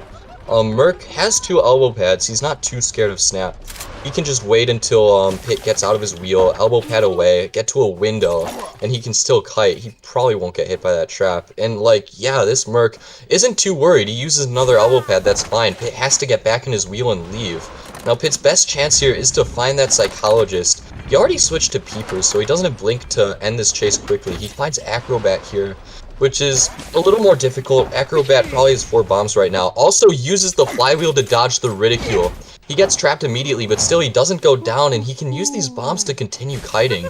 These Survivors have done such a good job of using flywheel to dodge Ridicule. They clearly understand how to use flywheel against wheel, which just goes to show how strong a trait it is against wheel. Pit gonna get out of his wheel here to put a peeper on the Cypher. Yeah, now Pit has to worry about pressuring Cyphers. Pit maybe not happy with the tie. He might want to push for more than that. But now he just got kited. He got rebounded too long by Cord, and now he's losing momentum. It might be difficult for him to get more than a tie here. Yeah, so Coordinator did have flywheel, so she could have just flywheeled the trap originally on that first chase. So I don't know about that one. That was interesting. We're gonna see him go for the snap here. Does get that snap, but Mercenary's still alive. Oh, walks through the pallet. Mercenary doesn't throw it down. He doesn't throw the pallet down, which means that he's able to get the hit there. So, yeah, just a free down there for Pit Stoppers, and now he's going to go back to the Wedding Cypher. It's not yet done, but keep in mind that back 8 Cypher, 60% of the way done. So a lot of progress here for the Survivor side. He does just now see Psychologist. Psychologist in a really bad area. You need to try to get to somewhere you can potentially rebound. Excellent dodges from the Psychologist. Hasn't gotten hit by a single one so far. Wow, beautiful moves from the Psychologist. Doesn't get hit by any of them. Wow. Excellent job from the Psychologist. He still had flywheel as well. So now he's forced to change targets back to Mercenary, but that Cypher Machine for Psychologist almost done. So Psychologist kind of single-handedly just carrying this match. I mean, excellent job there. Oh, Acrobat made a mistake there. You could see him switch to the red bomb. What he wanted to do was use the red bomb to cancel Ridicule, but he wasn't able to get it out. Now Pitt's able to just chair Merc, which is smart here. Merc was about to pick himself up. Now you chair Merc, Acrobat still has to self-heal, and Pitt can just go pressure Psychologist directly. I assume he's running triple impact, which means it's going to take some time for Acrobat to get off the ground. And Psychologist is kind of forced to come in. Acrobat can't really rescue. Self-healing in front of the wheel and rescuing is just too risky of a play. Yeah, he's gonna self-heal while Pitt is away pressuring Psychologist. He does... No, he's too far from the chair. He might not make this rescue. Pitt's gonna be able to get out of his wheel here. And I'm not sure if the Cypher's primed. Pitt might actually be setting himself up for a win here. He does get that spike on Acrobat. I feel like the Cypher for Psychologist should be done. I think it is. Acrobat's gonna time this. He's gonna go for this vault. He's just waiting. Oh, he lets himself get trapped! No, the Acrobat makes a huge mistake here. He's gonna be able to get the rescue, but it's gonna be a farm most likely. He doesn't get the save? He doesn't even get the rescue. He goes for the swing, misses it. Can he get the rescue off in time? He actually gets the save, and Mercenary absorbs the hit. And I don't know what's happening anymore. That was such a strange chain of events. Now, this isn't a terrible situation for the survivors because Merc still has self-heal. It would have been much more beneficial for Pitt to hit Acrobat and then switch over to Merc. Now, you know, Merc's going to be on the ground, which is going to take a while for him to get up. But Acrobat might be able to kite long enough for Merc to pick himself up. We'll actually have to see here. Acrobat kind of hiding in the open. If he gets found here, this could actually be difficult for survivors. Acrobat not able to dodge the Ridicule. He's going to get snapped. Oh, Flywheel's the blink! Flywheel's the snap. Goes for the bomb as well, creating distance. What a beautiful Flywheel here. You got to be careful. You got to dodge this trap. Goes around the trap. Is able to avoid it. Can he make it to this pallet in time? There's a trap in the pallet. Can he avoid it? No, he runs right into the trap. He needed to go to the back pallet. Not that one there. He's going to change targets yet again. Psychologist gate is open. He's going to... Psychologist isn't at the gate, so Pitstopper is going to force her out, but she's not there. She's going back to pick up the Mercenary, and Mercenary is able to get up, and they picked up the Mercenary with the heal. It was not a self-heal, so I think Mercenary probably still has it. Does get that shit there with the spike. Now what do they do here? Do you go for the heal on the Acrobat? Acrobat does not have self-heal. He cuts off the Psychologist. Flywheel avoids the full presence again. You see why Flywheel is such a good trait here, and Psychologist can get out. This Psychologist has played this match beautifully thus far. That's such a misstep by Pitt. Psychologist wasn't close enough to the chair. Pitt could have just pushed the second spike. He didn't need to go for the Ridicule. Unfortunately, Pitt didn't respect the Flywheel, and now he ties instead of a potential 3-man. Wow, that was an incredible match, Eli. So many uses of the Flywheel, such a back and forth match. That rescue right after the Cypher popped, that was strange. I don't really know what that was, but it ended up working out in the survivors' favor, and they end up tying here. Yeah, what a weird game. Just a lot of little things that kind of threw the momentum back and forth. I mean, the start was good for the survivors, an excellent spawn for the survivors, and then Coordinator positioned themselves well. Coordinator had Flywheel. She had Flywheel, did him. She could have Flywheeled through that trap at the beginning of the match. I don't understand. She just didn't use it. I'm really confused what happened there, but yeah, it just ate that trap. You Flywheel through the trap, you throw the pallet, then you force out Blink. You get Blink out, but then you still have your flare gun. Also, the point where she used her Flywheel to dodge that full presence near the God window, she could have just flare gunned him. Just flare gun the hunter. Don't even waste your Flywheel there. Flare gun, create distance. Maybe you can cancel the full presence, maybe you don't. If you don't cancel it, sure, you take the spike, but then you just Flywheel the snap once he actually catches up to you, once the flare gun runs out. So it's just, and then just a lot of little things here and there, and then on top of that, Pitstopper's getting a little over-aggressive, leaving the chair, allowing Psychologist to prime the Cypher, and then Psychologist doing an excellent job not taking a single spike over in that wedding area. And then on top of that, Acrobat comes in for the rescue, but then just eats the trap instead of saving. And then, Pitstopper hits a nice trap there to potentially stuff that. He should have been able to stuff that. Then Acrobat goes for the save and then just doesn't get it. And then somehow still makes... I don't even know. I'm completely lost for words in this match. It was just kind of... Just little things that... little mistakes, I guess, back and forth on both sides that just shifted momentum back and forth. And ultimately just a tie after all that. So, yeah, 2-2 for the first half of this third round. And we're going to see what Will's able to do against the Omega survivors. It's just really close match, to say the least. I do, well, I mean, I'm a wheel main, so I shouldn't say I like it, but I do really like the way that 520 used flywheel there. I've thought for a while that flywheel hard counters wheel, and I mean, 520 are kind of just proving me right on that one. I mean, Yep. they can just use it to dodge snap, they can use it to dodge ridicule. You can also use it if you flywheel into the wheel, not only do you not get spiked, but you get 5 seconds of immunity. That's a fun fact, by the way. You can use that for your kites. So Flywheel's so strong. If they had played the early game a little stronger, they easily could have won that match. I mean, even afterwards, when they were at a disadvantage, they were using that Flywheel to kite Pit and just make his life miserable. So very strong use of Flywheel. I really like that. So now it's going to the second half of round 3, tied up once again. As you said, it all comes down to Whale and what Whale can do. Yeah, and again, you really see why Red Church Wheel doesn't really work. Like, I mean, sure, sure, you was still able to get a draw, and that was just because of the slight misstep of not using the flywheel in the trap. If Coordinator flywheels that trap, forces out Blink there, and then uses the flare gun at a more opportune time, the Starvers just win that pretty easily. But yeah, just a little bit, a couple little missteps there allowed Pit Stoppers to get a draw. But you see why again Flywheel, as you mentioned, very strong on against Breaking Wheel, and then just Church Wheel. It's just so hard. You want to chase Psychologists, but you saw every time the Breaking Wheel approached the Psychologist, they were near the Church window. You cannot chase Church window as a Breaking Wheel. You have to get out. You have to vault. And if you don't have confined space, you're gonna get looped. Like you can't do anything against these in that sort of situation. So yeah, I don't know. I don't know if confined space would have actually made too much of a difference in that match in particular. But it's definitely something that you really want to consider bringing for this particular map. So I don't know. Ultimately, yeah, it's just very exciting match there. And again, you see why Red Church Wheel doesn't really work. I think Pit Stoppers, it would have benefited him to go Sculptor or Bonbon there. I just don't see the wheel selection. I mean, if you want to try to get higher kills, give your survivors less pressure to work with, just play Sculptor. Just play, I mean, Bonbon. I think both of those hunters, while Breaking Wheel may have high kill potential, both of those hunters on this map have more kill potential than a Breaking Wheel does. To be fair, Sculptor and Bonbon also can lose on Church. So if Sculptor, especially Sculptor, is so inconsistent, if Pit doesn't hit his statues early game, I mean, if you have a Psychologist on the team, you're better off. You can chase Psychologist. She can't, mess with her balls, use her flare gun to kite. It looks like Pit felt more comfortable with Wheel, I guess. I guess he just he felt more comfortable with Wheel in that situation as opposed to a Chip Hunter.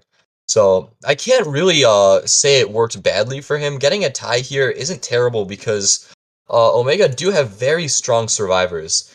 They've shown that they can do really well, as they did in round 1 against Whale. In round 2 they struggled a little more, but in round 3 it's going to be a close match. Both Whale and Omega survivors, very competent. They both know what they're doing for sure. So, I'm definitely looking forward to see who has the upper hand here.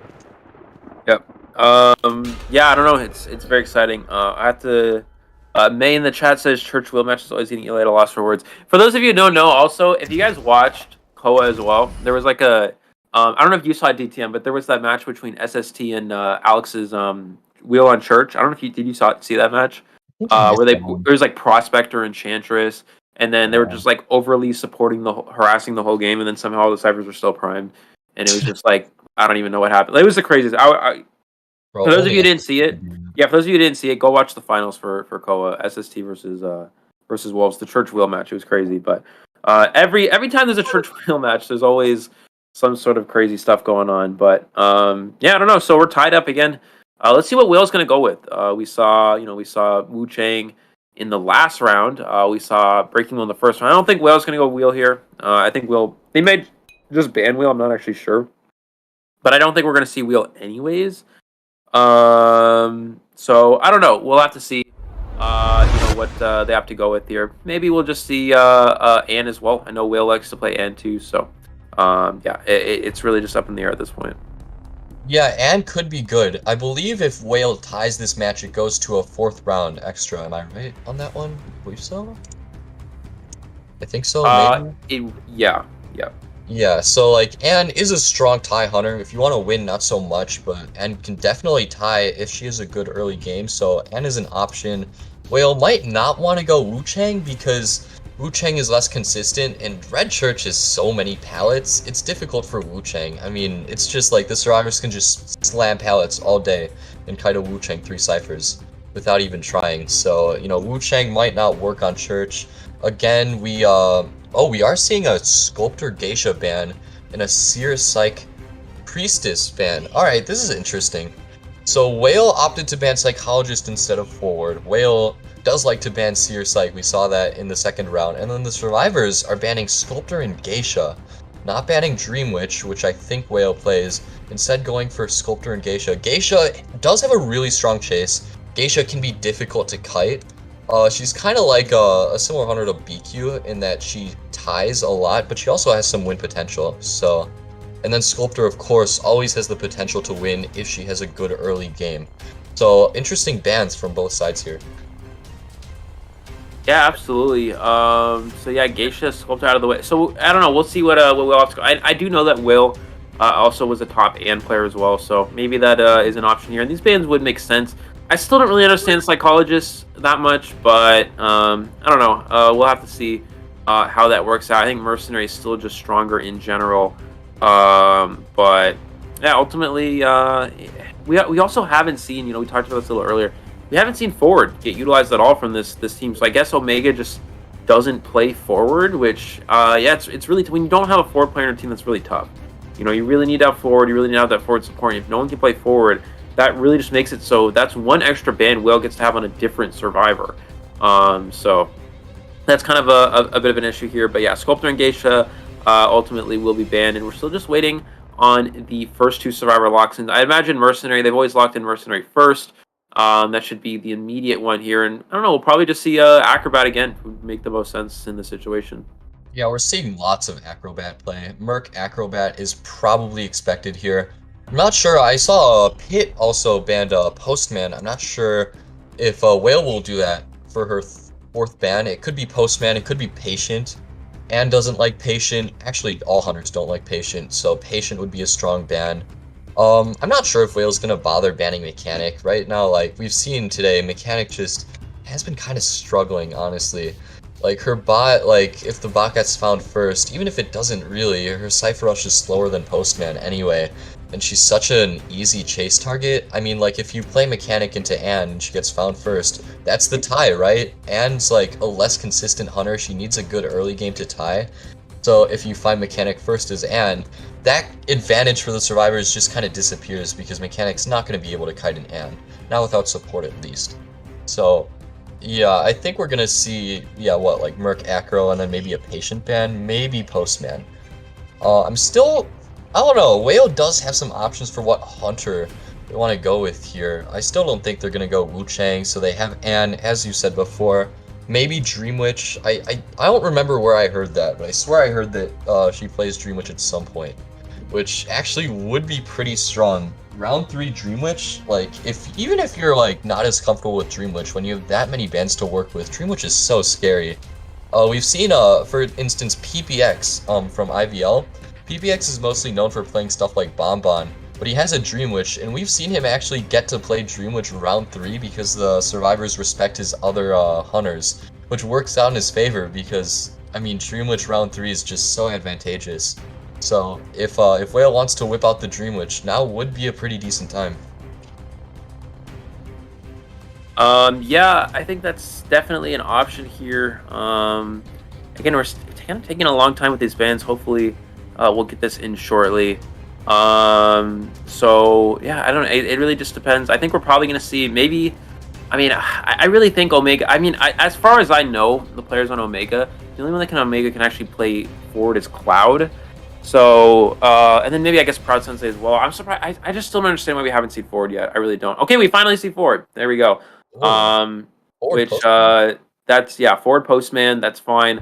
You got to play Forward. I mean, you just really have to. Skipping out on Forward, it doesn't really work. You see why in the last 2 rounds, the survivors were best. They're able to draw 1 round and then just 4-person elimination the next one. You got to take Forward. Forward support is just too strong to kind of give up. So I think that we're gonna see. Yeah, Whale, I think in this situation can still just go Anne, but again, maybe Dream Witch as you said. But if Whale didn't play round 2 Arms Factory Dream Witch in a situation where she needed 4 survivors eliminated. I don't think we're going to see it here. Because I mean, you don't really get any better opportunities than that last round. I also don't know if we're going to see Wu Ching. Wu Ching on Arms Factory is fine. Wu Ching on Church is bad. This is probably arguably the worst Wu Ching map. It's very hard to teleport. There's a lot of good kiting areas once you do get teleported on, the survivors can go to. So I don't think we're going to see Wu Ching here. I still think if Whale has that Anne available, it makes the most sense. The next ban here for Whale probably should be Mercenary. I don't think there's any reason to go anything else. But yeah, we'll have to see again what character Whale's opting to play. Yeah, I mean, maybe if Whale wants to ban like Acrobat or Patient, they could go with that. But Merc is like very strong, especially against Anne. If we are gonna see an Anne, Anne does kind of like to go for stuffs, and Merc does not get stuffed. So if Whale bans Merc, then that can be a little difficult for the survivors. Now Patient can just hook to the chair, so it's very difficult for Anne to stuff Patient. But still, it's a higher chance than a Merc. So a Merc ban is pretty likely. I would imagine a Patient or an Acrobat lock from Omega, and then I would imagine Whale bans whichever one didn't get picked. So yeah, I would be interested to see Whale's Anne. Anne is not a very common hunter, so I do like watching Anne gameplay. We recently saw I remember like Reborn versus Wolves. Yan played Anne, and he got a crazy stuff. It was insane. He lost anyway, but the stuff was so cool. I was like hype as hell when that happened. Yeah, absolutely. So I don't know. Again, we're just waiting. We'll go ahead and let's just read some chat while we wait for this. So there's a bot in chat that nobody likes. Okay, we're gonna skip that. That bot often comes into a lot of people's chats, I think. So it's unfortunate that it's also here. It follows us, I guess. We're gonna see Magician ban from Whale, which means that I don't think we're gonna see Anne anymore, because Anne has no reason to ever ban Magician. So yeah, DTM, I have no idea what else gonna play here, to be honest with you. We'll have to see. It looks like let's go ahead and look through the chat. Anything? Oh yeah, turn on subscribers only. Yeah, I don't know how to do that, because as you guys know, I don't know how technology works. So if you guys ask me to do anything technological related, I'm just not gonna know how to do it. Like if you ask me to like add a role in Discord, I'll just be like, what is that? I don't know, dude. How about some other mod do that? So apparently Psychologist didn't even have borrowed time last game. I was just told that. So that's incredible. Yeah. Yeah, I think we've seen that strategy used on something like Mechanic, because the survivors assume Mechanic's gonna get chased first, which like if she does, then she benefits from that. I think we've seen like Borrow or Tide Turner and Broken Windows. On Psychologist, it's a little weird. Psychologist isn't guaranteed to get chased first. We're gonna see an Enchantress lock here. That's pretty interesting. Not seeing Patient or Acrobat get locked. I guess Enchantress is a priority for Omega. They really want to get that Enchantress in. Maybe they're planning for a Bonbon or just a Chip Hunter in general. Yeah, I don't know, but then why would you ban Psychologist then? Like I don't really get. I mean, it was Sculptor ban. The only Chip Hunter really there is. Yeah, why play? I don't get why you play. I don't know. I'm really confused at this point, because you ban Sculpt, you ban Geisha. Those are the two best characters for Enchantress to go against, and then of course there's Bonbon as well. But then Psychologist ban means it's probably no Bonbon. So I really don't. I'm actually. You know what? NAU continues to surprise me. We're gonna leave it at that. That's all I'm gonna say. I will tell you guys right now, you will never see these sets of bans and lock-ins in any other server in the world. It's only NAU that has its own unique little thing going on. But you know what? We support it, and we'll see what ultimately comes out of this match. I'm very excited to see. I have no idea where we're gonna come out. Usually, DTM as commentators, of course, we're able to see bans and lock-ins. We're able to predict what characters probably will come out, right? But here in NAU, you just never know. Anything's on the table here, so we'll have to see what happens. Yeah, this is a bit confusing. I'm lost for words at Magician and Enchantress both being prioritized over Patient or Acrobat. Yep. In the picks and bans. Yeah, no, I mean, I guess, what could it be? Whale it could still be an and, maybe. I guess Whale is really worried about Magician having 3 wands. I mean, Magician can use the wands to dodge the cat before it splits. So, like, maybe Whale's really worried about that. Besides that, again, of course, once Magician gets catted, the wands are utterly useless. So, traditionally, Anne is considered to hard counter Whale, or Anne is considered to hard counter Magician. But, yeah, I don't know. Oh, that's a Prospector ban. That screams Anne. This is interesting. Yeah, Prospector ban, but then Magician ban doesn't like I don't really like Magician gets hard countered by Anne because if you cat a Magician, you know you can still see in the illusion you can still see them. The cat still highlights them while they're illusioning, so you can't really. I mean, the best bet for Magician is like illusion in a palette and maybe body block the Anne off, but then you can just hit the illusion, break it, then jump on the Magician. So it doesn't really make sense, you know. So Prospector ban definitely means definitely indicates towards Anne, but the Magician ban doesn't make any sense. So Anne here does work though. I mean, it's good against and strong against forward. You can chase forward, you can prevent forward support, prevent forward's harass. Forward support is good against Anne when chasing. If you stun an Anne when they cat someone, then you can prevent them from jumping. Gravekeeper is the last one, makes sense if they're preparing for Anne. But then Enchantress makes no sense for Anne because Enchantress gets countered by Anne. You just stun you hit them with a cat, you jump on them and they can't stun you. So, again, DTM, I really don't know. Both sides here, the Magician ban really makes no sense for Anne, and then the Enchantress lock-in makes no sense if they're I mean, maybe they're preparing for Bonbon as well. I guess they're just trying to cover all grounds here. But in reality, with Psychologist being banned, it doesn't make sense that you go Bonbon either. So I'm again lost for words here. We'll just have to see what the last option is here for Will. Yeah, if they're trying to prepare for both Bonbon and Anne, I feel like Patient would have been better. Because, you know, if you end up against an Anne, when Anne just needs to tie and she finds Enchantress, well, now she has a tie because Enchantress struggles to kite Anne. You know, Patient at least is strong against both hunters, so maybe that would have been stronger instead of Enchantress. But, you know, hey, Omega like Enchantress. Maybe they're going for some sort of, like, Enchantress harassment strategy. Maybe they want to have Enchantress heal stall, which she can do very effectively, or some crazy strat like that. I'm looking forward to seeing what they can do. It's going to be very interesting. So, I don't think we've seen the Anne lock-in yet. After the Prospector ban, I think it's safe to say it's going to be an Anne. But, yeah, we haven't gotten that yet. Very interesting. Yeah, still waiting on this last ban. Unfortunately, it's taking a lot longer than we predicted. Hopefully, the next rounds we'll make sure these lock-ins don't take as long. Of course, it is a very close situation, so you know you want these to be very calculated. You know, in all of these situations, but yeah, still just waiting for the last selection, and it is Anne. So then the Magician ban still makes no sense. But you know what? We're not going to question it anymore. I guess the Magician ban is in there just to. Maybe Whale was planning to play something else and then saw Enchantress and switch to Anne, but you know, at the end of the day, it still doesn't really. The Magician ban makes no sense for Anne. I mean, obviously at that point, I feel like it's better just ban Prospector first, and then just ban Acrobat. Why did they not go Acrobat? I mean, Acrobat's stronger than Enchantress in this instance because Acrobat can be strong against something like Bonbon and also strong against something like Anne at the same time, whereas Enchantress is strong against Bonbon, incredibly weak against Anne. So. You know what? Again, NAU showing off its unique selections of characters, and we'll see which side it benefits more here, ultimately. Yeah, I'm not sure any other region would just forget about Patient and Acrobat.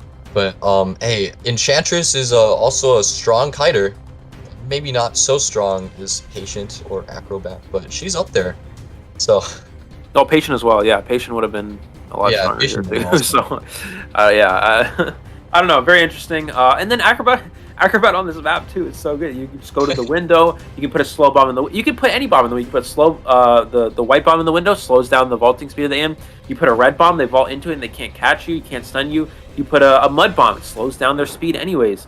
So like Acrobat on Church is just incredibly good. And Acrobat's a good kiter for Anne as well. So if they're preparing for Anne, just go Acrobat or just go Patient. Patient can hook away from, you know, they catch you, you hook away, you hook to a good pallet, you make enough distance where they can't jump on you. So Patient's a little bit weaker against Anne because they can cancel your abilities, but Acrobat is very good against Anne. So yeah, I don't know. I don't know if it's showing up on stream yet. Oh, it's not showing up on the.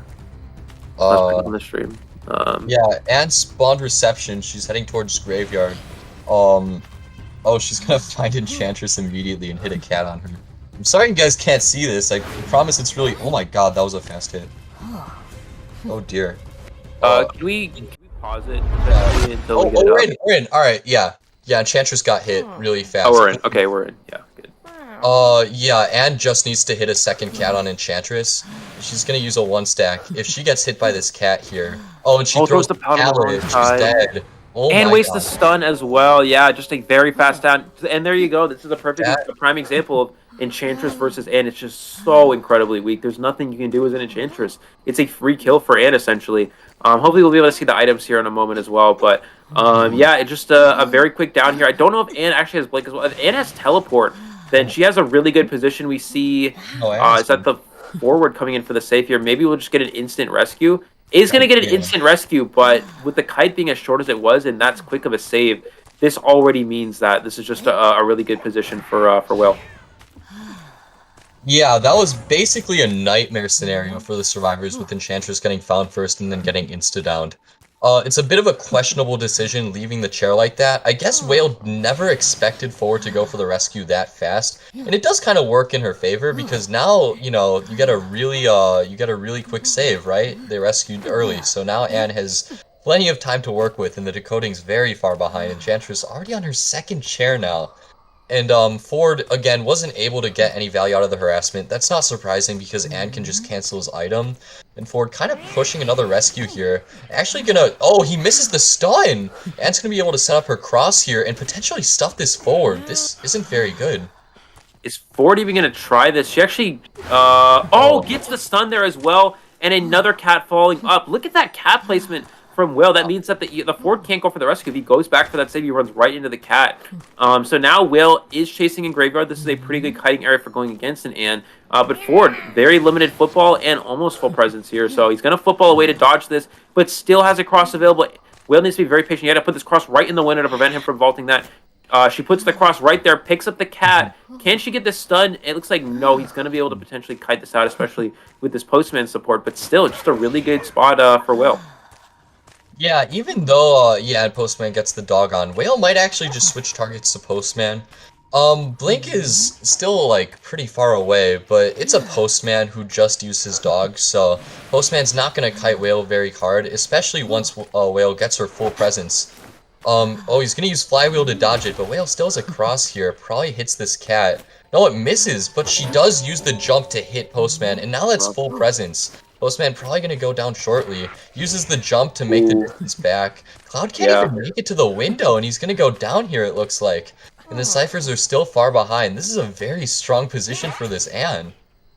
Excellent Anne gameplay from Will. This actually makes me very happy to see. For those of you, who don't know, I personally love Anne. I love seeing Anne get utilized here. It's not a character we get to see as much in tournaments, but Will playing a very nice Anne gameplay and using the Bingus cat. Anne, which is my favorite one, so that's good. We're gonna see Gravekeeper come in for this first rescue here onto the Postman. Slow pallet breaking speed. That's interesting. That means we have trump card actually most likely from Will here. So that's not standard. Typically we see up down filled with an Anne. But going for trump card instead. So this makes Will's late game a lot good. Can he force this rescue after half? Gravekeeper trying to get the save here. It's gonna be a mind game. Will goes for the blink, gets it. It is after half, and that should be it. All Will has to do is down this Postman with the blink, and that is it. Will chairs his Postman and can eliminate any survivor as this match progresses, and it's over. 520 will just win ultimately on points. Yeah, great blink from Anne, and that's all that she had to do. Anne, Whale evidently really likes her off-meta builds. Usually, Anne is traditionally always played with fast pallets in case you get a stun when the survivors throw a pallet. Without fast pallets, you cannot get that hit there. So that's not common. I'm not sure, does Whale not realize that Postman's down on chair? Yeah, maybe not. I'm just thinking that now. Outside of church. But, I mean, Whale has time to burn. Whale's not in any rush, right? That's 2 survivors down. The survivors aren't, or the Cyphers aren't finished yet. Whale is not in a rush right now. Whale has plenty of time. You know, she can look around. I mean, Forward doesn't even have any football left. He's got a wand, and as we already said, wands are not very useful against Anne. That's kind of the worst thing he could have gotten there. It looks like Whale is going to find Gravekeeper. Now, Gravekeeper has a shovel, so Gravekeeper can kite here. Whale might want to just get him to shovel and then leave. Yeah, here comes the shovel, and Whale's just going to switch targets like that. Yeah, and she's going to find Forward here, I think. I believe she saw... Yeah, Forward just runs in front of Anne. I guess at this point, that's all they can really do. They need Forward to just kite a long time for Gravekeeper to finish this cipher, but even then, Forward needs to kite without using his item, otherwise he won't have a chance to get to dungeon. And Forward needs to kite to dungeon, otherwise they lose. Good. Oh my god, that was almost a Terror Shock. Very good one. Yeah, actually, for those of you who don't know, Will, not last, I don't know if it was last season, I think it was actually. Last season, Will was actually the #1 hunter and the #1 Ann on the NAU server, for those of you who don't know. So, you're really seeing, very strong Ann gameplay at its best, but what a move from the forward to get the pallet stun here. Yeah, Will getting a bit impatient there. And we're going to see him continue after the postman after the forward getting another cat there. Excellent job there. Goes for that jump, and a double jump will get that hit onto the forward. But yeah, at this point, again, just a matter of time. Will just needs one survivor eliminated. Will teleport away onto the Gravekeeper. But yeah, not much place. Can he get this hit up the window? And she's not going to go for it. She's just going to go ahead and vault it instead, and just go ahead, take her time, and cat down this Gravekeeper. Yeah, Gravekeeper is going to go down there, and by now there's just nothing the survivors can do. Neither of them have items. Like, even if, like, the ciphers were popped and they were set to full health, like, just right here, all Whale has to do is tunnel one of them, and neither can kite to dungeon because they don't have any items. They've exhausted all of their resources here. And by now it's just Whale, yeah, she's just cleaning up at this point. This match is basically over. Gonna look for Forward. Whale's pushing for a 4-man here, slugging Gravekeeper. Not necessary, but, you know, at this point, why not just get all the points you can. Here we see the slow pallets coming into play. She actually gets that hit, still. Maybe slow pallets or, like, a new meta strategy for Anne. Maybe Whale's using, like, 1 or 2 destructiveness. I'm not exactly sure what the build looks like. But regardless, extremely good Anne gameplay. As you said, Whale is very skilled with Anne. And, I mean, like, from the start, Whale did have a nice spawn, but she capitalized so well and snowballed so hard to turn this into a 4-man with the hunters that's traditionally considered a tie hunter. So very well done by Whale. Does spot out the Gravekeeper here. Yeah, it's pretty standard for Anns to go up-down. Sometimes in tournament they'll go trump card, but especially in a situation where you're trying to go for a win, right? If you're going for a tie, then up-down blink is a good draw strategy. But if you want to go and push for a win, then having trump cards you can teleport and pressure ciphers later really makes a difference. But in this situation, it didn't even matter. It really just did not even matter because Whale didn't even really need the trump card, ultimately. Obviously, it's a nice little bonus, but with the way that she played this match, it was just too strong for the survivors to cope with. And we're going to see Whale trap in this survivor back here. Does miss that cap there. Can use that jump to close the distance here onto the forward. Does have an elbow pad to stay alive. But again, as you mentioned, DTM, a matter of time. Whale has all the time in the world to work with here to get this last kill. And just really just secure the win. Postman does get a pallet stun. And, you know, staying alive a little bit longer here. But, yeah, that's going to be the last down here onto the forward. And that will be 4 survivors eliminated with and a tie hunter for Whale here, and that means 520 will win their first match of ICL here against Omega. Yeah, that was a fantastic match. I do love seeing Anne gameplay as well. Anne is a fun hunter to watch that's just fallen out of the meta recently. So Whale showing us all that Anne is not to be brushed off, that a skilled Anne can 4-man even the best survivors. Very good job from Whale getting a 4-man there to get 520 the win. 520 take it over Omega. Well played to both teams, and congratulations to Omega, or not Omega, to 520. Yep, 520 winning. Yeah, a very close matchup. Again, back and forth as we talked about. Omega jumping out early, taking that first round, then 520 turning things around, coming right back. And then back into round number 3, 520 holding the lead here, was able to draw. Again, Red Church Wheel, it's kind of do or die strategy, and it didn't really work out for Pit Stoppers. And then Will played a bit more of a conservative hunter, right? A tie hunter, but then brought more of a aggressive build with the trump card, and that ultimately was the game changer here. Again, 520 winning 7-2 here in this last round, and ultimately winning 2 rounds out of 3. We are going to go to a short break here. The next round will be CG versus Ravens. We will be back with that in a few minutes, so don't go anywhere. We'll see you all in a bit.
I want good you at. over. But he is actually going to get a pretty Ooh, getting cut off by that rock.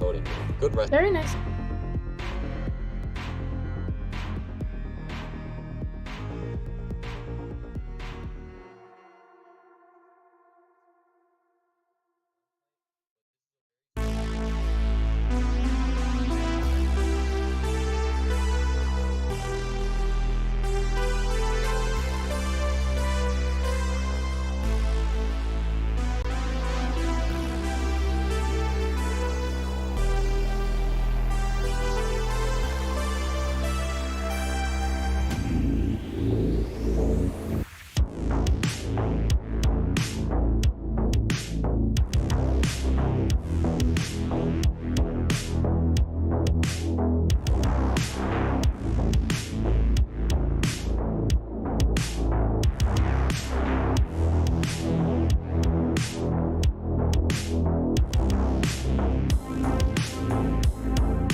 Exactly what Patient's good at. But he is actually going to get a pretty... Very nice hook. It's tricking this, and it may actually come to bite Loki, the fact that he did not break that. Oh, but still getting that one. Of course, taking down with these tough characters to chase like Enchantress and Patient. And now Bonbon has to switch Eli getting healed to full, and the Cyphers are going pretty quickly too. Nice how Feeding Tinnitus. I'm not sure if he's actually going to go for this if he gets caught. The elbow pads kinda in a weird direction. Oh, Loki misses that chip though. He gets terror shot. Very nice water pool going all the way around his side. It does seem like Psyche. Very nice play from Psyche pushing out of the. Oh, get fast down. Very great. I think he was supposed to leave, but by then, enough time had passed that there's no chance that he can use the roll portal. So that was a nice play by Ace trying to threaten Muji with the world portal. Oh, and hitting the chair, try and stop that Cypher progress. And we will see the dangers of leaving ciphers such as Open Middle and Church as the last cipher. Yeah.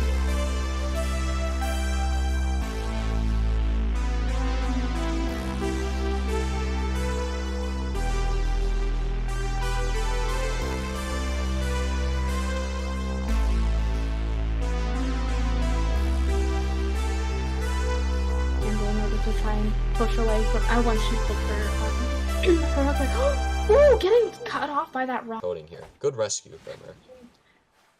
Not yes. It was very unfortunate that the patient did opt to kite towards. Oh, and getting that water hit, very nice, nice and planned. Cipher again. Wujin is able to save his trait. He didn't even need to use it to down a patient, and he's able to farm full presence here. Acrobat did get a free rescue there. Stone might give up a free hit here as well, potentially. Oh yes, using that was a very intelligent idea. His down lays quickly and maybe teleport to the other gate if he has time, but he might not have enough time. Oh.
that's exactly what Patient's good at. But he is actually going to get a pretty... Very nice hook. Tricking. Yes, and it may actually come to bite Loki, the fact that he did not break that. Oh, but still getting that one. Of course, to down these tough characters to chase out Enchantress and Patient. And now Bonbon has to switch Eli getting healed to full. And the Cyphers are going pretty quickly too. Like, defeating Tinnitus. I'm not sure if he's actually going to go for this if he gets found. The elbow pad's kinda in a weird direction. Oh, Loki misses that chip though. He gets terror shot. Terror shot Psyche. Very nice water pool going all the way around the side. It does seem like Psyche. Very nice play from Psyche, pushing out of the. Oh, get fast down. Very great. Psyche was forced to leave, but by then, you know, enough time had passed that there's no chance that he can use the World Portal. So that was a nice play by Ace trying to threaten Mujin with the World Portal. Oh, and hitting the chair. Try and stop that cipher progress, and we will see the dangers of leaving ciphers such as Open, Middle, and Church as the last cipher. Yeah.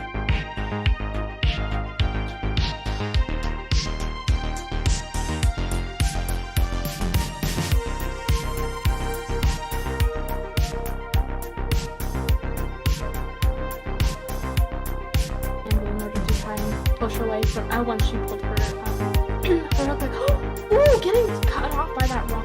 Good place. Yes, it was very unfortunate that the Patient did opt to kite towards. Oh, and getting that water hit, very nice, nice and planned. Cipher again. Mujin is able to save his tray. He didn't even need to use it to down Patient, and he's able to farm full presence. Acrobat did get a free rescue there, so Blaze might give up a free hit here as well, potentially. Oh yes, using that was a very intelligent idea. Is down Lays quickly and maybe teleport to the other gate if he has time, but he might not have enough time. Oh.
Oh, wait, can I go? Yeah, okay.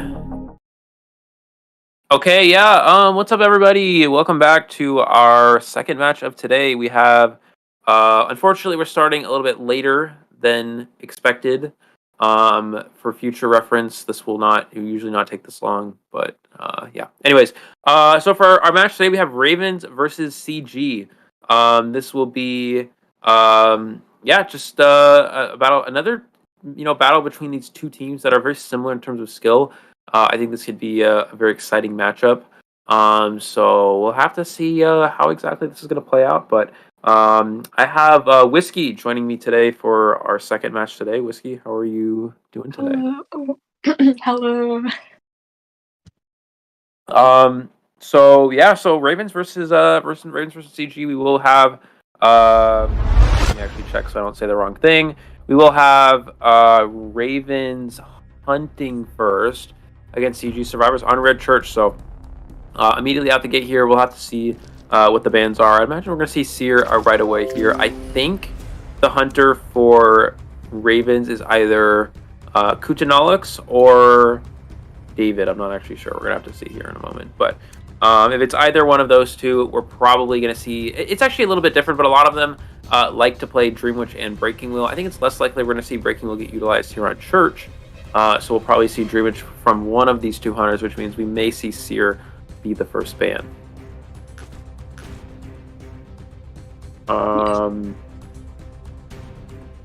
Yeah, Olive, what happened? Oh yeah, Olive forgot to put the bans in. Okay, yeah, there we go. Now we have the bans. Everyone say thank you, Olive, in chat. No, I'm just kidding. Everyone, actually, Olive does a lot of work for ICL, so everyone say, like, thank you, Olive, in, like, non-sarcastic manner, like, an actual, like, positive, supportive manner, because without Olive, we probably would not have this, these matches for you guys, so, yeah. So Seer ban first, we're gonna see Forward locked in the second one, I believe, is Priestess. Yeah, we're gonna see Priestess locked in as well.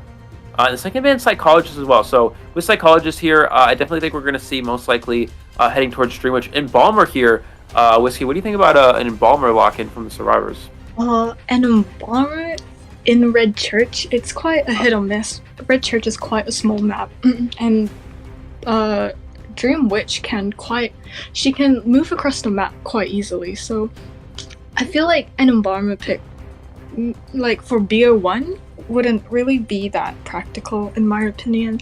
Maybe they would have prioritized Merc over Embalmer, but we can see that they have banned Merc now, so they don't have that secure rescuer anymore.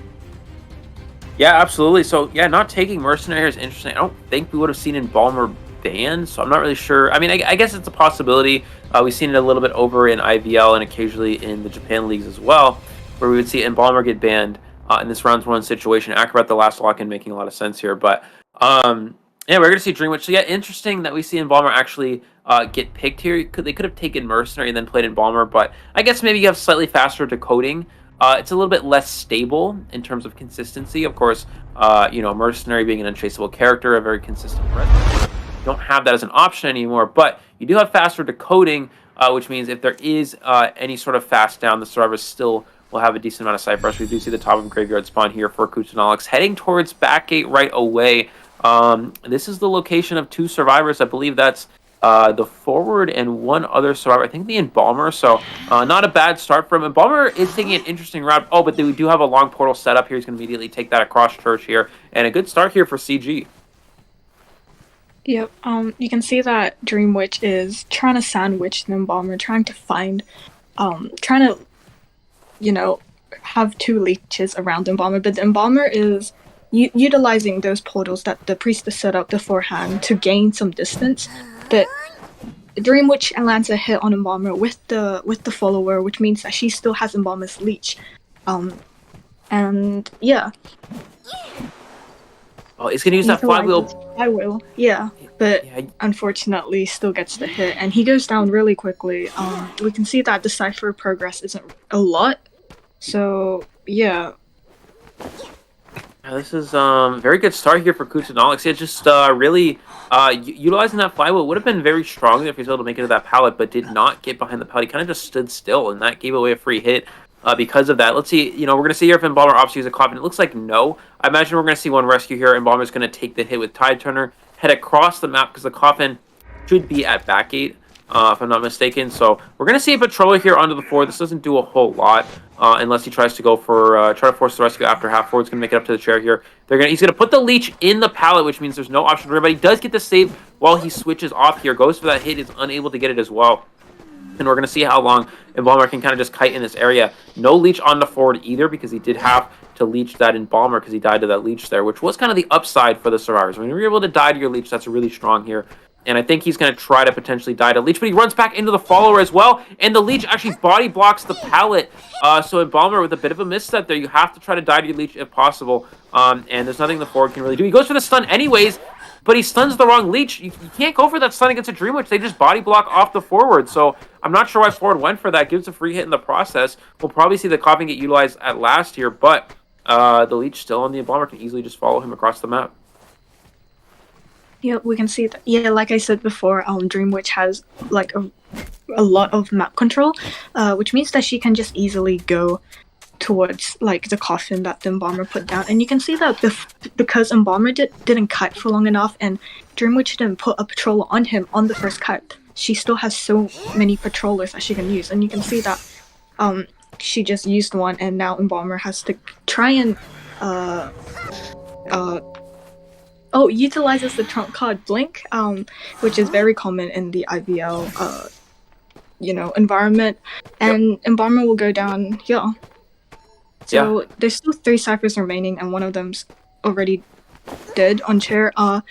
But you can see that the other characters still have all their resources. Acrobat still has his balls, Priestess still has her portals, and Forward still has more than half of a football left. So I'm sure that the survivors still have a chance at tying and possibly getting a 3-man escape.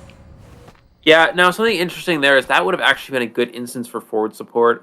When he leeches, the hunter leeches the priestess, and there's only 1 leech on that survivor, that's when forward support is very strong. But forward was not in the vicinity. He's going to go ahead and change targets onto the priestess here. Does have a leech on here, trying to go for this leech trap play. But priestess doing a good job leaving that area, not allowing any sort of free hits here. The survivor's working away at these last cipher machines, so he should be able to get 1 hit, but it is going to be with the leech. So Priestess taking that leech hit, very strong here. And we'll have to see what Kutanolix opts to do. He's going to change targets to the forward here at backgate. Going to go ahead and drop a leech there as well. Forward is just going to, looks like he's continuing to decode here possibly, and will now leave the cipher machine. But he's going to go ahead and pressure the forward with this leech, and he's going to pressure the wedding cipher with this spawn follower. So trying to, have as much map pressure as possible. But yeah, as you mentioned, probably a drawn position here. With a lot of survivors, 2 of them being at full health, only 1 leech in play. Priestess can just World Portal, long portal towards one of the survivors, and they can just heal up. So, we'll have to see if this hunter is able to actually push for anything more than a draw here. Survivors so far, a bit of a rough start, but have been playing this part of the match very well. Yeah, I think Dream Witch should start leeching another survivor because, having only 1 leech and the follower, that's quite hard to, have cipher and map control, especially when there's only 2 ciphers remaining. We can see that the survivors, they're not decoding though. That's the thing, because the Dream Witch, when they were decoding, the Dream Witch placed leeches near them and leeched them, which means that whenever they decode, that the leech will be nearby, and that's quite dangerous because you don't want to get terror shocked while decoding. Absolutely. 2 people injured now. It's starting to look a little bit stronger here for Kutanolix. So he's going to go ahead and just constantly pressuring these survivors off of the cipher machines, going for the forward. Forward, of course, full health. Can absorb that hit here. We're going to see, looks like it's the Acrobat heading towards back to the red carpet wedding cipher. But Dream Witch in the area, he can easily just re-leech this Acrobat, force him off of the cipher machine again. Acrobat's going to try to get away here, but keep in mind you also have the leech of the forward in graveyard, but it is going to be drawn away here, so you can't really pressure the Acrobat with that. But he's bringing both leeches in here. He's trying to get a kill here. If you can get it down on one of these survivors, no blink available, unfortunately, for this Dream Witch, but if you can get it down on one of these survivors, chair them, force a rescue, He does get a leech hit though, so he gets the bare minimum, which is the leech hit. But Priest is forward. We're both able to de-leech, both able to heal up here. So yeah, still looking pretty drawn at this point. I don't really know how Kutanolix can actually come back here since both survivors are full health. It's gonna be very difficult for him to actually, try to get a win out of this. His best bet is to leech the Acrobat here and then just try to use that spawn follower to pressure another Cypher. But they have a lot of progress on multiple Cypher machines, so it's gonna be difficult to actually pull that off. Yep. You can see that Priestess has started another Cypher back in bottom breakables. And forwards, around the area to make sure that Dream Witch doesn't switch leeches to pressure another Cypher, because just in case that, forward stays Acrobat without taking any hits. So forward's coming, doesn't stun, uses the ball, and rescues. I'm not really sure if the Cypher's primed right now, but it does look like it's about to be primed. Yeah, a lot of progress here. He's going to go ahead and block off this window here, which means he can down the forward. Can they pop the Cypher machine right here? It looks like the answer is yes. They get the pop just in time. He was not able to get the pickup as well. He got that pickup before they popped the Cypher. Then he actually had a winning position. But now probably going to be drawn here. You can blink this Acrobat, but he's going to be forced. Oh, he goes for a blink. No, you can't blink through that. He does have that window to work with, and he's going to be able to kite out the blink. So a huge misstep from Kutanolix here. And now the Dream Witch... the Acrobat can kite this Dream Witch for free here. Still has a lot of balls to work with. He's going to bring the spawn follower to back gate, trying to pressure down the forward. But yeah, just that one missed blink is going to be a huge game changer here, and actually puts the survivors in a decent position where they could potentially even kite to dungeon. I think the best choice of target to chase here is forward. Forward doesn't have a lot of bow left, and dungeon isn't near here either. Dungeon's in the graveyard, so there's not a lot of there's not a lot of space where forward could kite. But this blink, the spawn follower does have blink, so this will end up being a tie. A tie for a BO1 isn't that bad. So yeah. Nice. Yeah, a tie for this first round, is fine. Considering they did play in Balmer, and Balmer is a very tie-heavy survivor. The gameplay with the Balmer isn't necessarily to win the game. It's to kind of just go for a sort of a drawing strategy, and then put the pressure, maybe just, allow your hunter to try to potentially either tie out first round or try to go for a win. So, we're just going to see a tie for the first round here, which is pretty favorable. I don't know. I think both sides, it works fine both ways here. It's just, we're going to have to see what CG survivors can do against Ravens. CG Hunter can do against Ravens survivors. So far in what we've seen out of Ravens survivors is, when Ravens first, created the Ravens team, the survivors did struggle quite a bit, but they've actually improved to become quite a formidable team. Excellent communication, excellent gameplay. So I think that's something that Ravens has going for them. So who knows? Maybe they're able to win out here in round number 1, but let's see what the CG Hunter can do. I'm actually not sure who will be hunting for CG. We will have to see that in a moment, but just a very back and forth match there. Ultimately tied up. So we'll have to see what they're able to do. Also, if you guys are in chat, you're welcome to ask questions about stuff, because during the how do I explain this? In between halves of the round, so between the first half and the second half of a round, we're not going to go on break. We're going to be talking about random stuff and whatever, and reading chat. So if you guys want to ask anything or talk about stuff. Chris, you should go rewatch the first match, because the first match was really good. Don't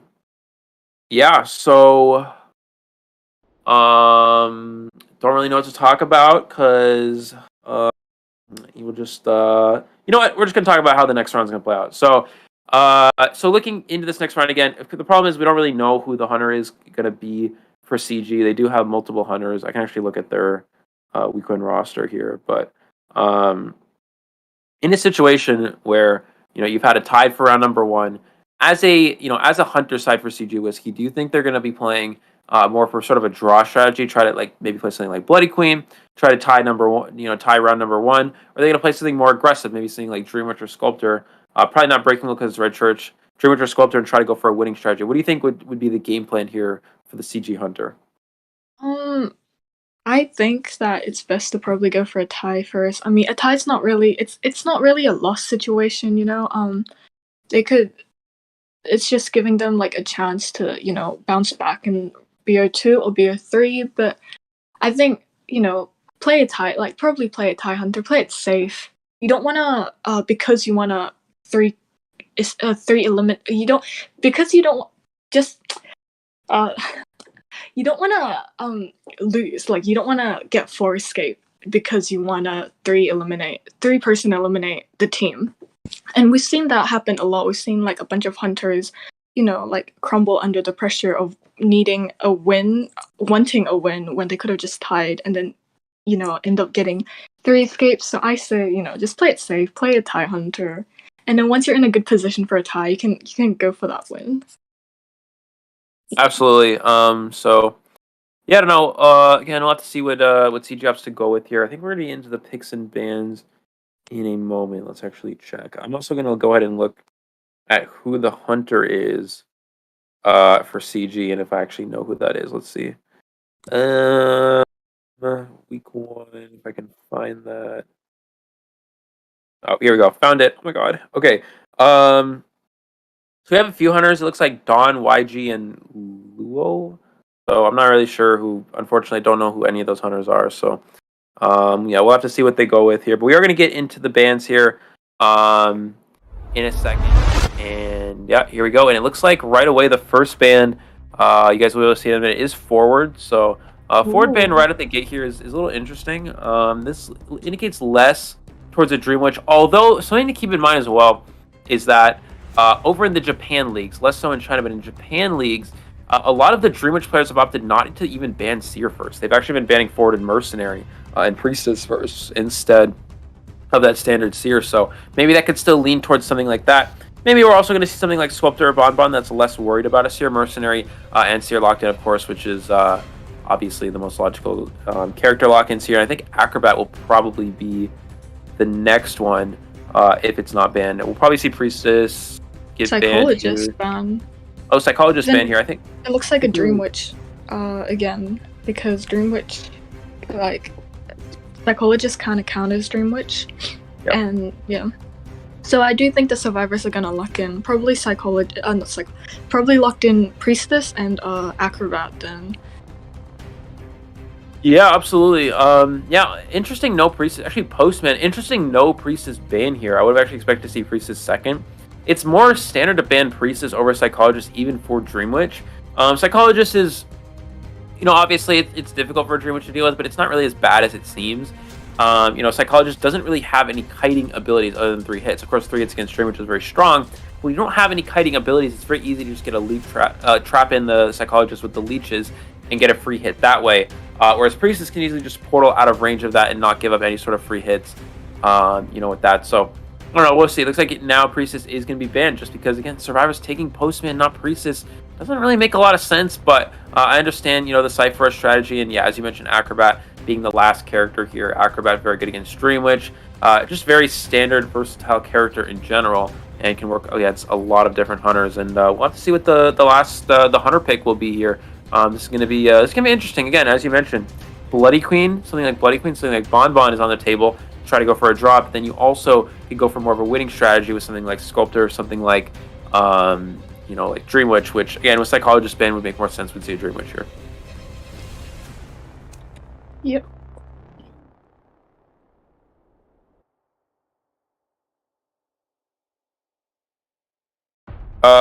Yeah, so just waiting for the last actually let me just check real quick if they choose it. Yeah, still waiting for the hunter selection. Yeah, they're really considering their kind of options here because again, trying to play Dream Witch, Acrobat, Seer, it's really hard to deal with. On top of that, a Mercenary, very good rescue. This is a really well-rounded team comp. You have good Cypher Rush with Postman, you have good kiting with the Acrobat, you have good support with the Seer, and you have good rescue with the Mercenary. It's really just this is sort of the ideal team comp that you really want to come up with as a Survivor side. So it's just there's not a whole lot of ways to go about this as a hunter. I mean, Bloody Queen would be okay, but Bloody Queen having to deal with the Seer is never ideal. Also, Acrobat can be a good kiter against a BQ. I think Bonbon would probably make the most sense here. Bonbon or Sculptor. Postman not being too bad of a kiter against those hunters because you can't use the dog to slow them down, but the Seer Owl less effective against a Bonbon, and then against a Sculptor you can easily just bait it out. And then Acrobat's just a good kiter in general. There's not much you can really do to go against that. So I think we'll probably see one of those chip hunters, but still waiting. So we'll have to see. Let's go ahead and look through the chat here.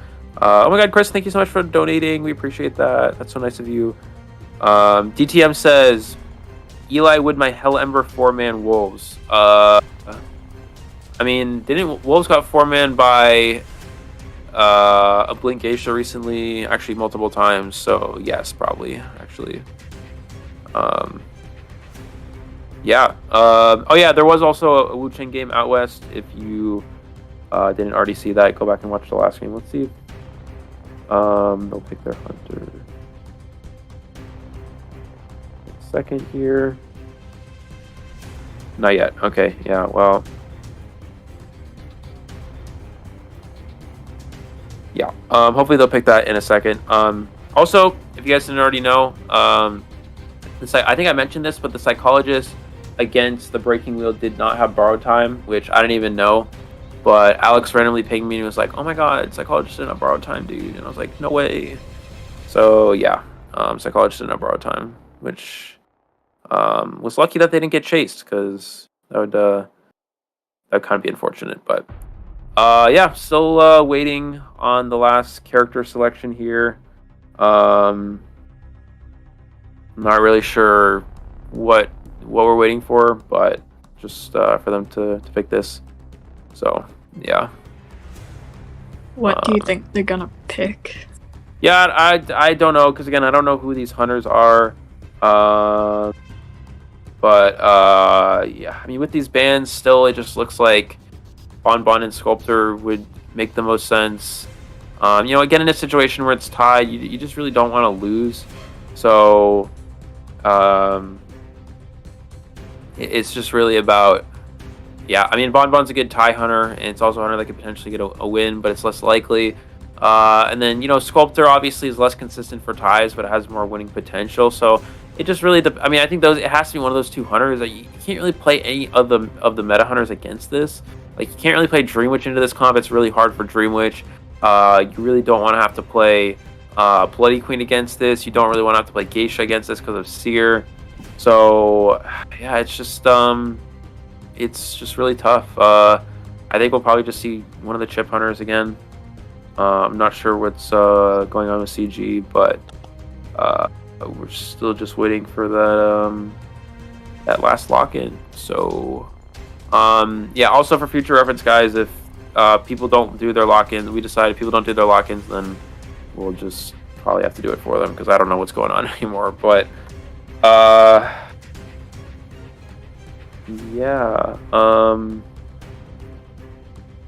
just waiting here for this last lock-in. Actually, Olive, can we go on a short break real quick while we wait for this? Is that possible? All right, we're gonna go on a short break, guys. We'll be back once we have this last lock-in. We'll figure out what's going on.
Okay, so we're good, right? We can go.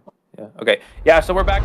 Sorry about that. I don't know what is happening there. The last pick here, for CG has been put in. I believe it was Geisha. So, yeah, playing Geisha against playing Geisha with no Seer ban is very interesting. I'm not sure why we didn't see Seer get banned first, but instead going forward, typically you'd even see Mercenary because Geisha isn't really too worried about forward, in that you can just drop a butterfly on the down survivor, walk after the forward, force them to walk away, and then just dash back, pick them up before the forward can catch up. So, yeah, forward ban first, and then going Geisha is very interesting. But yeah, we'll have to see. Whisky, do you think we'll see more of a teleport strategy or more of just a blink strategy and just play for a draw? I do see a blink strategy, like because these characters can, pull distance from Geisha, but then Geisha also has her butterflies, so it's quite. I'm not sure. Like, I can definitely see a teleport as well. Like, if she goes after the mercenary, uses out his hour pads, and then if they have wanted order, they could like look around. For Seer, maybe Postman and teleport to their cipher. I feel like that'd be a good strategy. And some Geishas actually bring abnormal first too. Do you think we'll see an abnormal Geisha? Probably. I don't know. In this, with the situation with the Seer here, I think it makes more sense to go blink. You need something to help you get it down quicker, because again, Seer Owl allows for an extra hit. So I think we'll probably see a blink strategy, probably blink trump card. So I'm not really sure. But yeah, I think again, just in this situation, just at least go for a draw. As the Geisha player. So Blink Geisha is a hunter that can potentially push for wins in the late game. But yeah, I don't know. I think it definitely makes the most sense. Geisha is one of those hunters where it is a draw hunter if you bring Blink, but it also still has win potential. Whereas if you're playing something like, like Bloody Queen, or you're playing something like Bonbon with Blink, those are more draw hunters with less win potential. But Geisha actually still has win potential even with Blink. We saw this happen in Koa a lot, where there was SST Alpha was able to form in Wolves, the best survivor team in the world, with Blink Geisha. So it really just goes to show the power of Geisha. We also saw over in IV, if anyone watches IVL, I think it was Yan on Reborn was able to form in Wolves as well. So it really just goes to show how strong of a hunter Geisha can be, how much win potential Geisha has, even when bringing Blink. But those hunters still ban Seer. They don't give Seer as a Geisha player. So giving Seer here just gives so much room for the survivors to just kind of capitalize off that. And I don't know how they're going to be able to deal with the Seer. It's going to be very difficult. But yeah, I don't know. We'll have to see what how this ultimately will work out for them. And overall, this comp is it's hard for Geisha. I mean, Postman is a good kiter for Geisha. You can use the dog to slow down the Geisha and and her dash and stuff. Acrobat can be very strong. If they go for a dash, you can just kind of bomb and create distance. You can also bomb if they try to dash over a pallet. You can bomb back over the pallet. Something the Geisha can really do about that. And then the Seer Owl, Seer farms owls really easily against Geisha. And then Mercenary is just a very good rescuer. So this comp is just so difficult for a Geisha to deal with. So I don't know if I really agree with Geisha being played here. And I also don't agree with forward ban first. But again, it's NAU. We talk about this a lot. NAU has very unique bans that make absolutely no sense whatsoever, and sometimes it'll work out, but it also doesn't a lot. So I don't know. We'll have to see how this works. Again, if you're playing Geisha, you want to ban Seer first. You really just have to. But in this case, not happening. And also didn't ban Mercenary either, which at least you'd expect Mercenary, but neither of that happening here. So I don't know. We'll have to see how this plays out.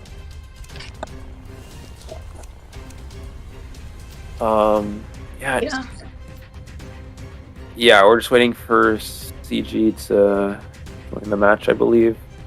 So, yeah. Anyways, hopefully everyone's having a great day today. You guys watched IVL or JPL? What was your favorite matches, or who's your favorite teams? Personally, my favorite team in Japan is RC, because they usually never do good, but they're actually doing good this season, and they also have like really weird strategies that somehow still work. So, what about you, Whisky? Do you watch JPL or IPL at all? Yes, I do. I watch both. My favorite Japan team's Zeta. Oh yeah, Yeah. I feel like Zeta's quite popular. I don't know. Like, yeah. yeah. What about IVL? Who's your favorite? Out of IVL, my favorite team has always kind of been Wolves. I really liked Wolves like back when they used to struggle a lot. I don't know. I just really like their, because their survivors were always very strong. You know, when I first started watching IVL, I really enjoyed watching the Wolves survivors play. You know, because of how good their survivors worked together. And, you know, back then they had, their biggest issue was the hunting. You know, if you remember back when they had just kind of not very strong hunters overall, and they would usually lose a lot just because Wolf survivors would get a 3-man and the hunter would just get 4-man or something. So, but, you know, now with Alex, they have a very strong team, and I'm very glad to see that. I've never really liked Reborn that much, but once they started, I really like what they've been doing recently. I've actually really grown to like Reborn. They're kind of like my second favorite team now, actually. And I really liked I really liked their hunter with the Dream Witch and Geisha gameplay. It's been very strong. It really just goes to show how a team like Reborn, who just has never been good. I mean, they've always been you know, last season they were just at the bottom of the teams, and now they're just doing very good. They beat Wolves. I mean, who would have thought? You know, they beat the best team in the Wolves, and they're considered to be the weakest team going into this IVL, and so far they've been outperforming all expectations. So I really like watching those. And then out of the teams in Japan, I've always really loved Zeta. I've always really loved watching Vampy play, and I just really like RC as well, because RC has very unique strategies. For those of you who don't know, there was actually a match where they played, I think they played like triple decoder against a Bloody Queen, and they just out cypher rushed the Bloody Queen. I think it was they went Mind's Eye, Mechanic, Postman, and they just played triple decoder and just out cypher rushed the BQ. But finally, we are going to be loading into our match here. We do have a top broken spawn here from the Geisha. And it's immediately going to head towards bottom, which is the location of the Seer. So again, you know, typically finding Seer first is good, but Seer versus Geisha is pretty strong for the Seer, and ultimately it's just, there's no real good chase targets for Geisha here. So it begs the question of why play Geisha in this situation. But we're going to see Geisha go towards bottom. No survivors, of course, would go bottom broken. So interesting choice. Just trying to find the survivors hiding out here. Does see the Seer? Does actually see the Seer. And Seer actually did not run away here. It gets a first hit on the Seer, so a little bit of misstep from the Seer, not rotating all the way around that building. And now he can actually instantly just catch up right away here. It does stop that dash here, but still has Owl available. Yeah, we can see him running towards Graveyard, which is where, I can't tell which, but there's a survivor decoding there, so if Seer goes down, if Seer does go down in Graveyard, he will disturb that cipher that has been worked on. Which isn't an ideal situation for the survivors. Seer uses his Owl quite early on as well, but Geisha's decides to not go. No, he's still going after the Seer. The pace, her pace isn't that bad right now. But the ciphers are being disturbed. You can see that Postman. She's going after Postman now, probably opting that Postman is a better target, but Seer's already used his Owl and is half health, so I don't know why she wouldn't consider still chasing Seer. Yeah, I'm not sure, and Postman actually gets baited there. So yeah, big misstep from the Postman there. Looks like a pretty easy just prediction, and not get bait. Does get the dog though, and it's actually going to keep him alive a little bit longer. And you see why Postman can actually be a good kiter against a Geisha. And again, Whisky, no blink. Is very curious here. Blink would have been very strong for a Geisha, especially considering that it is a Seer on the team. It can absorb those extra hits. Postman does get that pallet down in time, forced to break. It does have fast pallet breaking speed, but ultimately it's going to be very difficult. Can this Postman skill check here? Is he able to skill check? No, he doesn't vault. He actually skill checked too much, wasn't paying attention to the pallet, and yeah, another unfortunate misstep for Raven survivors here, and it's working in favor of Geisha, but somehow still already 2 ciphers down. A lot of progress on that Graveyard cipher, so Raven's looking still in a pretty decent position here, but again, teleport just really being useless. Blink here would have been so much stronger. Immediately teleporting away, ultra aggressive strategy, and downs the Seer right away. The Seer wasn't ready for the teleport, so now is able to get full presence. Seer actually got terror shocked as well. I'm not actually sure if we do math. That's 1, 2, 3. Okay, it would have been because the Postman got terror shocked anyways. is at full presence and gets basement on the Cypher machine as well. So this is a tough spot here for the survivors, but they were able to get a free rescue here, and I imagine Acrobat probably has Tide Turner as well. So we may see Acrobat come in for a rescue on this here. The mercenary's coming in. I don't really think it's ideal for mercenary to rescue from basement without Tide. Yep. He gets stuck in the doorway. There for a second, Geisha can do a hit above while dropping down for that no recovery hit, but then she opts not to. So yeah, let's see if mercenary can body block for the seer here, and no, he doesn't. So it will be a double down, both near basement. This isn't a really good, place for the survivors to be in right now. But they do only have one Cypher remaining, and I do believe it's getting worked on right now. So, you never know. Maybe they could aim for a tie, the survivors. Yeah, absolutely. Seer, on share as well. Still one Cypher remaining though. They have pretty good Cypher rush here. Does anyone actually come for this rescue? It looks like Acrobat's gonna try. Goes for that swing there. Is able to avoid it. Gets stuck in the slow bomb as well. Geisha can get a hit and teleport down to base, but it's still slowed down. But Acrobat doesn't drop down. I think he probably could have dropped. He falls right into the. I don't know what's going on. He falls right into the fall down. So Acrobat, just a big mistake there, is heavily costing the survivors. Teleporting onto the postman as well, and all of a sudden the Geisha in a losing position now has a winning one. So NAU again still surprising me. We're gonna see the postman go down here. Mercenary is able to get back up here. I think it would have actually just been stronger to chair the Acrobat in basement. Chair Acrobat in basement, chair him on the last Cypher. Now the Acrobat can just prime the last Cypher here in Shack, and Mercenary can come for the save. So I'm not really sure why the Geisha opted to teleport there.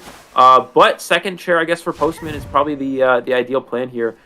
Can he cut off the Mercenary from a distance? He's going straight for the Cypher, and can they prime it in time? Whisky, I don't think he's going to be able to. And he actually can down the Acrobat here, maybe even chair in basement on the last Cypher. Yes. We can. Yes. Acrobat uses his snowball. It doesn't really work out well. Has Acrobat used the self-heal? I wasn't really paying attention, but if he has, then Geisha can just ignore him and go for the other Cypher that's being worked on. I can see that both Cyphers have quite a considerable amount of progress on them, so I feel like the Geisha will just keep teleporting, keep pressuring the Cyphers. After all, Postman is dead on chair, so Postman has to go AFK. He can't really do anything. Like, if he touches a Cypher, the Geisha will just teleport over and down him. And just chair him, and he's gone. Oh, but they popped the Cypher. He managed to pop it. Yeah, they popped the Nice. Cypher. The goal for the Geisha here is get this down on Postman as quickly as possible and teleport to the back gate.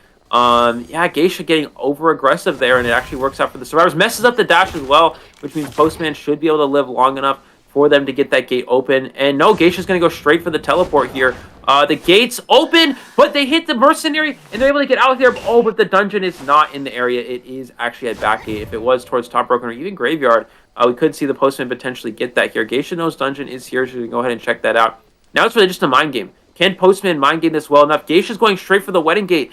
Could Postman potentially get around the backside there? She's going straight to wedding. She goes straight to wedding, and Postman's not there. He's going to back gate, and he might be able to make this out here. It's really just a foot race between the Geisha's dashes and the Postman here. Goes for another dash here, and it's really going to be close here, Whisky. No butterflies available. They are on cooldown. I think Postman can actually make this out. Oh my gosh. Wow. Wow.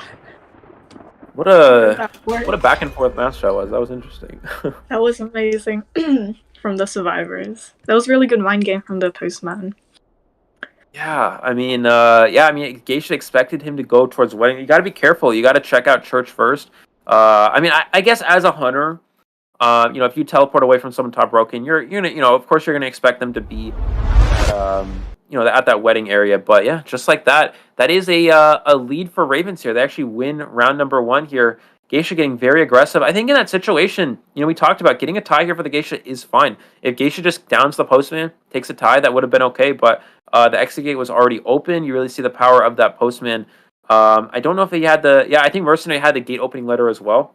So just like that, 5-3 lead in favor of Ravens. We're going to be going on a short break going into the round number 2 here. Ravens on top, though, 5-3. We will be back with the second round in a bit.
All right, everyone, welcome back to our second round. We had another one of those back and forth matchups. We talked about a lot of these teams being very even in terms of skill. We saw 520 and Omega have a very back and forth, interesting matchup. This one being even more interesting. I don't know if that's the right word, but to say the least, it was quite exciting. So we did see ultimately Ravens winning the first round by some miracle. Didn't really seem that way for a majority of that Survivor match from them, but a little bit of a misstep from the Hunter getting overly aggressive, and it worked out in favor of Ravens. So they will be taking round number 1 here. So going into round number 2, it's gonna be a lot of pressure on CG to bring back here. Let's see if Ravens can actually just win things in 2 rounds here. Of course, if CG is able to win this round or tie this round, we will be going to a round 3. If Ravens is able to win this round, it will ultimately be just over right away here. And it looks like we are going to see Mercenary and Priestess be the first 2 bans here. So, Whisky, what do you think we're going to see? Again, we didn't see Seer get banned first, so Mercenary and Priestess being locked in, being banned here, and no Seer lock-in. So maybe, do you think possibly a Bonbon could be incoming here?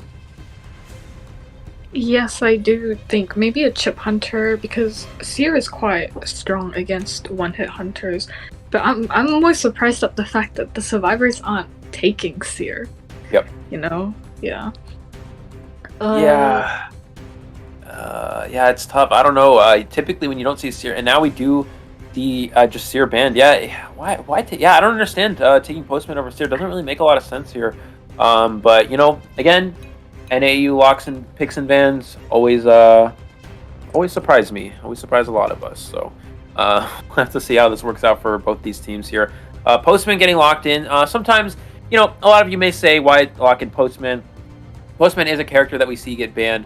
It's starting to get banned more and more, especially over in IVL. A bit less, I believe, in JPL, but quite often in IVLs, it is a character that has good kiting, good support with good Cypher Rush. We're going to see Patient get locked in as well. Finally, we're seeing some Patient gameplay. Surprised we haven't seen this more, as Patient is one of the best characters in the game currently. It looks like we're going to see, for the last ban, I don't know what we're going to see. Looks like Psychologist. So I don't know what Hunter we're going to see here. No Seer ban indicated Bonbon, but with Psychologist being banned, it doesn't really seem like a Bonbon anymore. So I'm not really sure. Maybe the survivors could pick like Acrobat, Entomologist. They're both really strong survivors. Entomologist, yeah. Yep. All right. What Hunter do you think? Yeah. Again, normally we're able to predict these things, but again, I have no idea. These picks and bans make no sense at all. Again, no Seer ban and no Seer lock-in definitely indicated Bonbon, maybe Sculptor, but then Psychologist ban means we shouldn't see a Bonbon with Psychologist ban. Sculptor's still a potential possibility, but Sculptor against this comp is so weak. Patient, a very strong kiter. Entomologist, very strong kiter for Sculptor. Postman as well. Entomologist support here is very good too. So it's just really difficult. I don't know what we're gonna see. The survivors banned Sculptor. Oh, they banned Sculptor. You're right. Sorry, I didn't even see it. So yeah, and then again, I really don't know what we're expecting to see from this. Maybe Bloody Queen, but then again, Naiad. Okay. We're gonna see Naiad here, which still doesn't really make sense. If you're playing Naiad, you probably, since it's sacred, you probably ban Priestess Seer first. Naiad doesn't really like to have to deal with Seer at all. Naiad's one of those hunters that really likes to just go for, just go for 2 hits, get this down, get a hit with water, get a hit with a basic, then go for a blink. So the fact that the Naiad didn't ban Seer and the survivors didn't even lock it doesn't really make sense. But it's NAU again, so I gotta stop bringing that up. We're gonna see a Naiad here from the CG Hunter side. Let's see what they're able to do here on Sacred. This is a difficult map for hunters to have to deal with. So I'm not really sure what the overall game plan is here, but Naiad's not too bad on Hospital. You can loop a lot of that Hospital area. It can be very difficult for survivors to kite there. It can cut off those kiting routes. But ultimately, this comp should be pretty balanced for the survivors. It should actually be very nice for the survivors, as Postman can leave the water areas, dog the Naiad, slow them down. Patient can hook away, be a good transition kiter against Naiad, and Entomologist can be good as well. So this might actually be a little bit difficult for this Naiad to deal with. Yeah. Yeah, and Naiad, I'm not surprised at the non-forward ban. Forward isn't really much of a threat to Naiad, as Naiad can just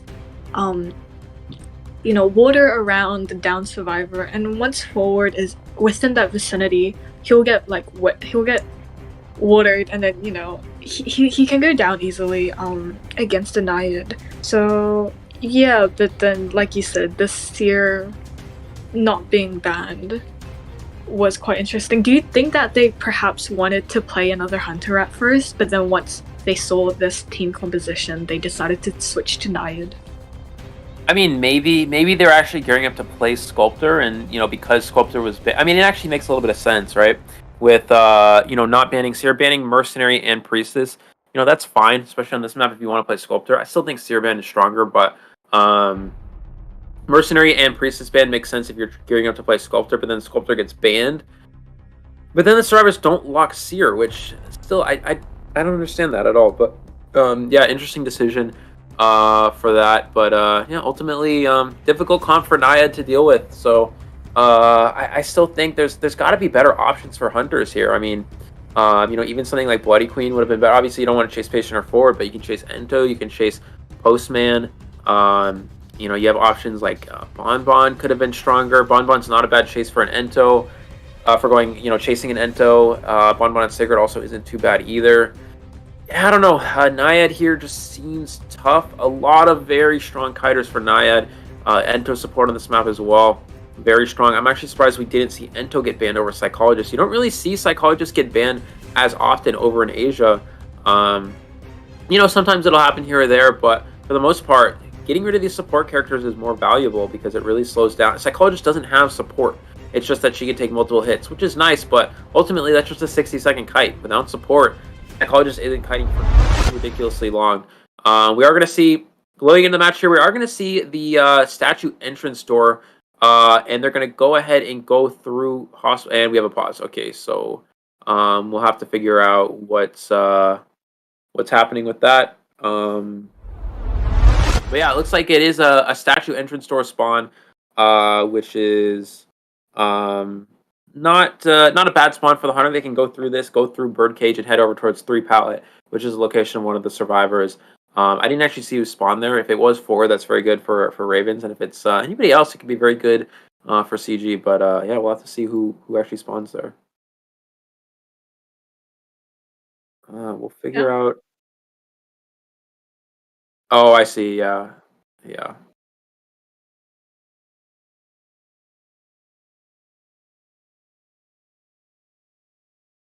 Actually, Olive, can you deafen it for a second so we can talk about it?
All right, what's up, guys? So unfortunately, CG's Hunter left.